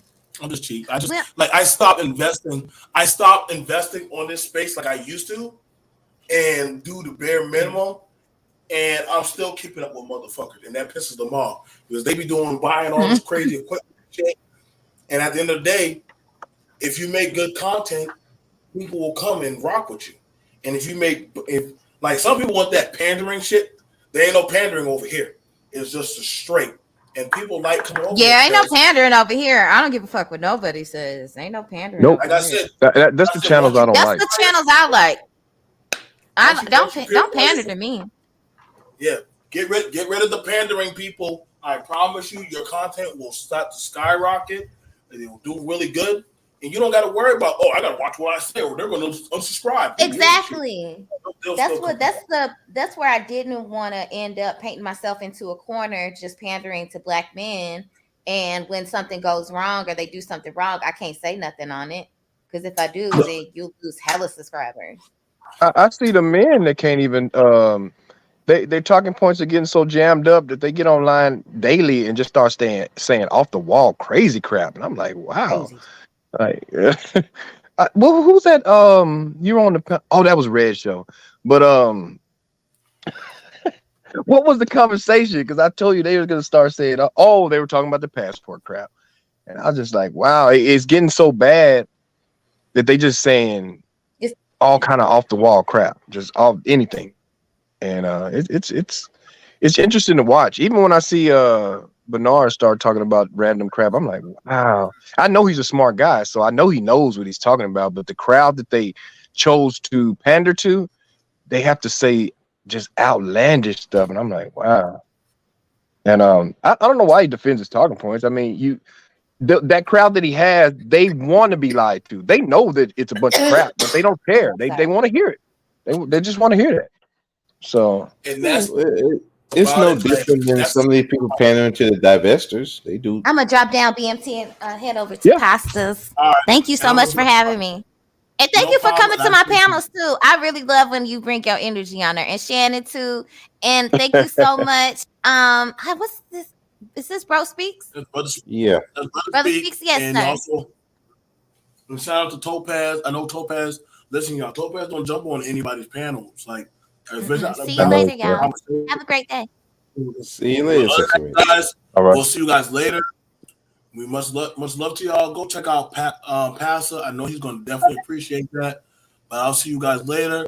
Listen, a lot of channels now. I remember when I started out. When I first started out, just the non-biased, it was not a lot of us channels like that. I'm starting to people like, yo, I'm starting to see exactly what you're saying, BMT. Like this non-pandering stuff, I can say whatever I want and keep it straight down the middle. It gets easier and easier. Brother Speak is also someone like that. I know me and Shannon rocks heavy on my channel. Like we don't care. Oh yeah, I love it. We don't care where we go. I'm not gonna spare your feelings. So I'll see y'all guys later. Peace. I gotta go. Shout out to Angelica, one of my aces. Shout out to Jew, one of my guests and one of my co-hosts. Y'all definitely can check out their channel. Definitely tapping, no capping. They do talk, commentary, gaming, comments and anime, debates on different various things. Check y'all out. Shout out to one of my greatest chat viewers, James Doe. He be everywhere supporting us. I definitely appreciate you, James. So y'all guys, much love to everyone in the chat.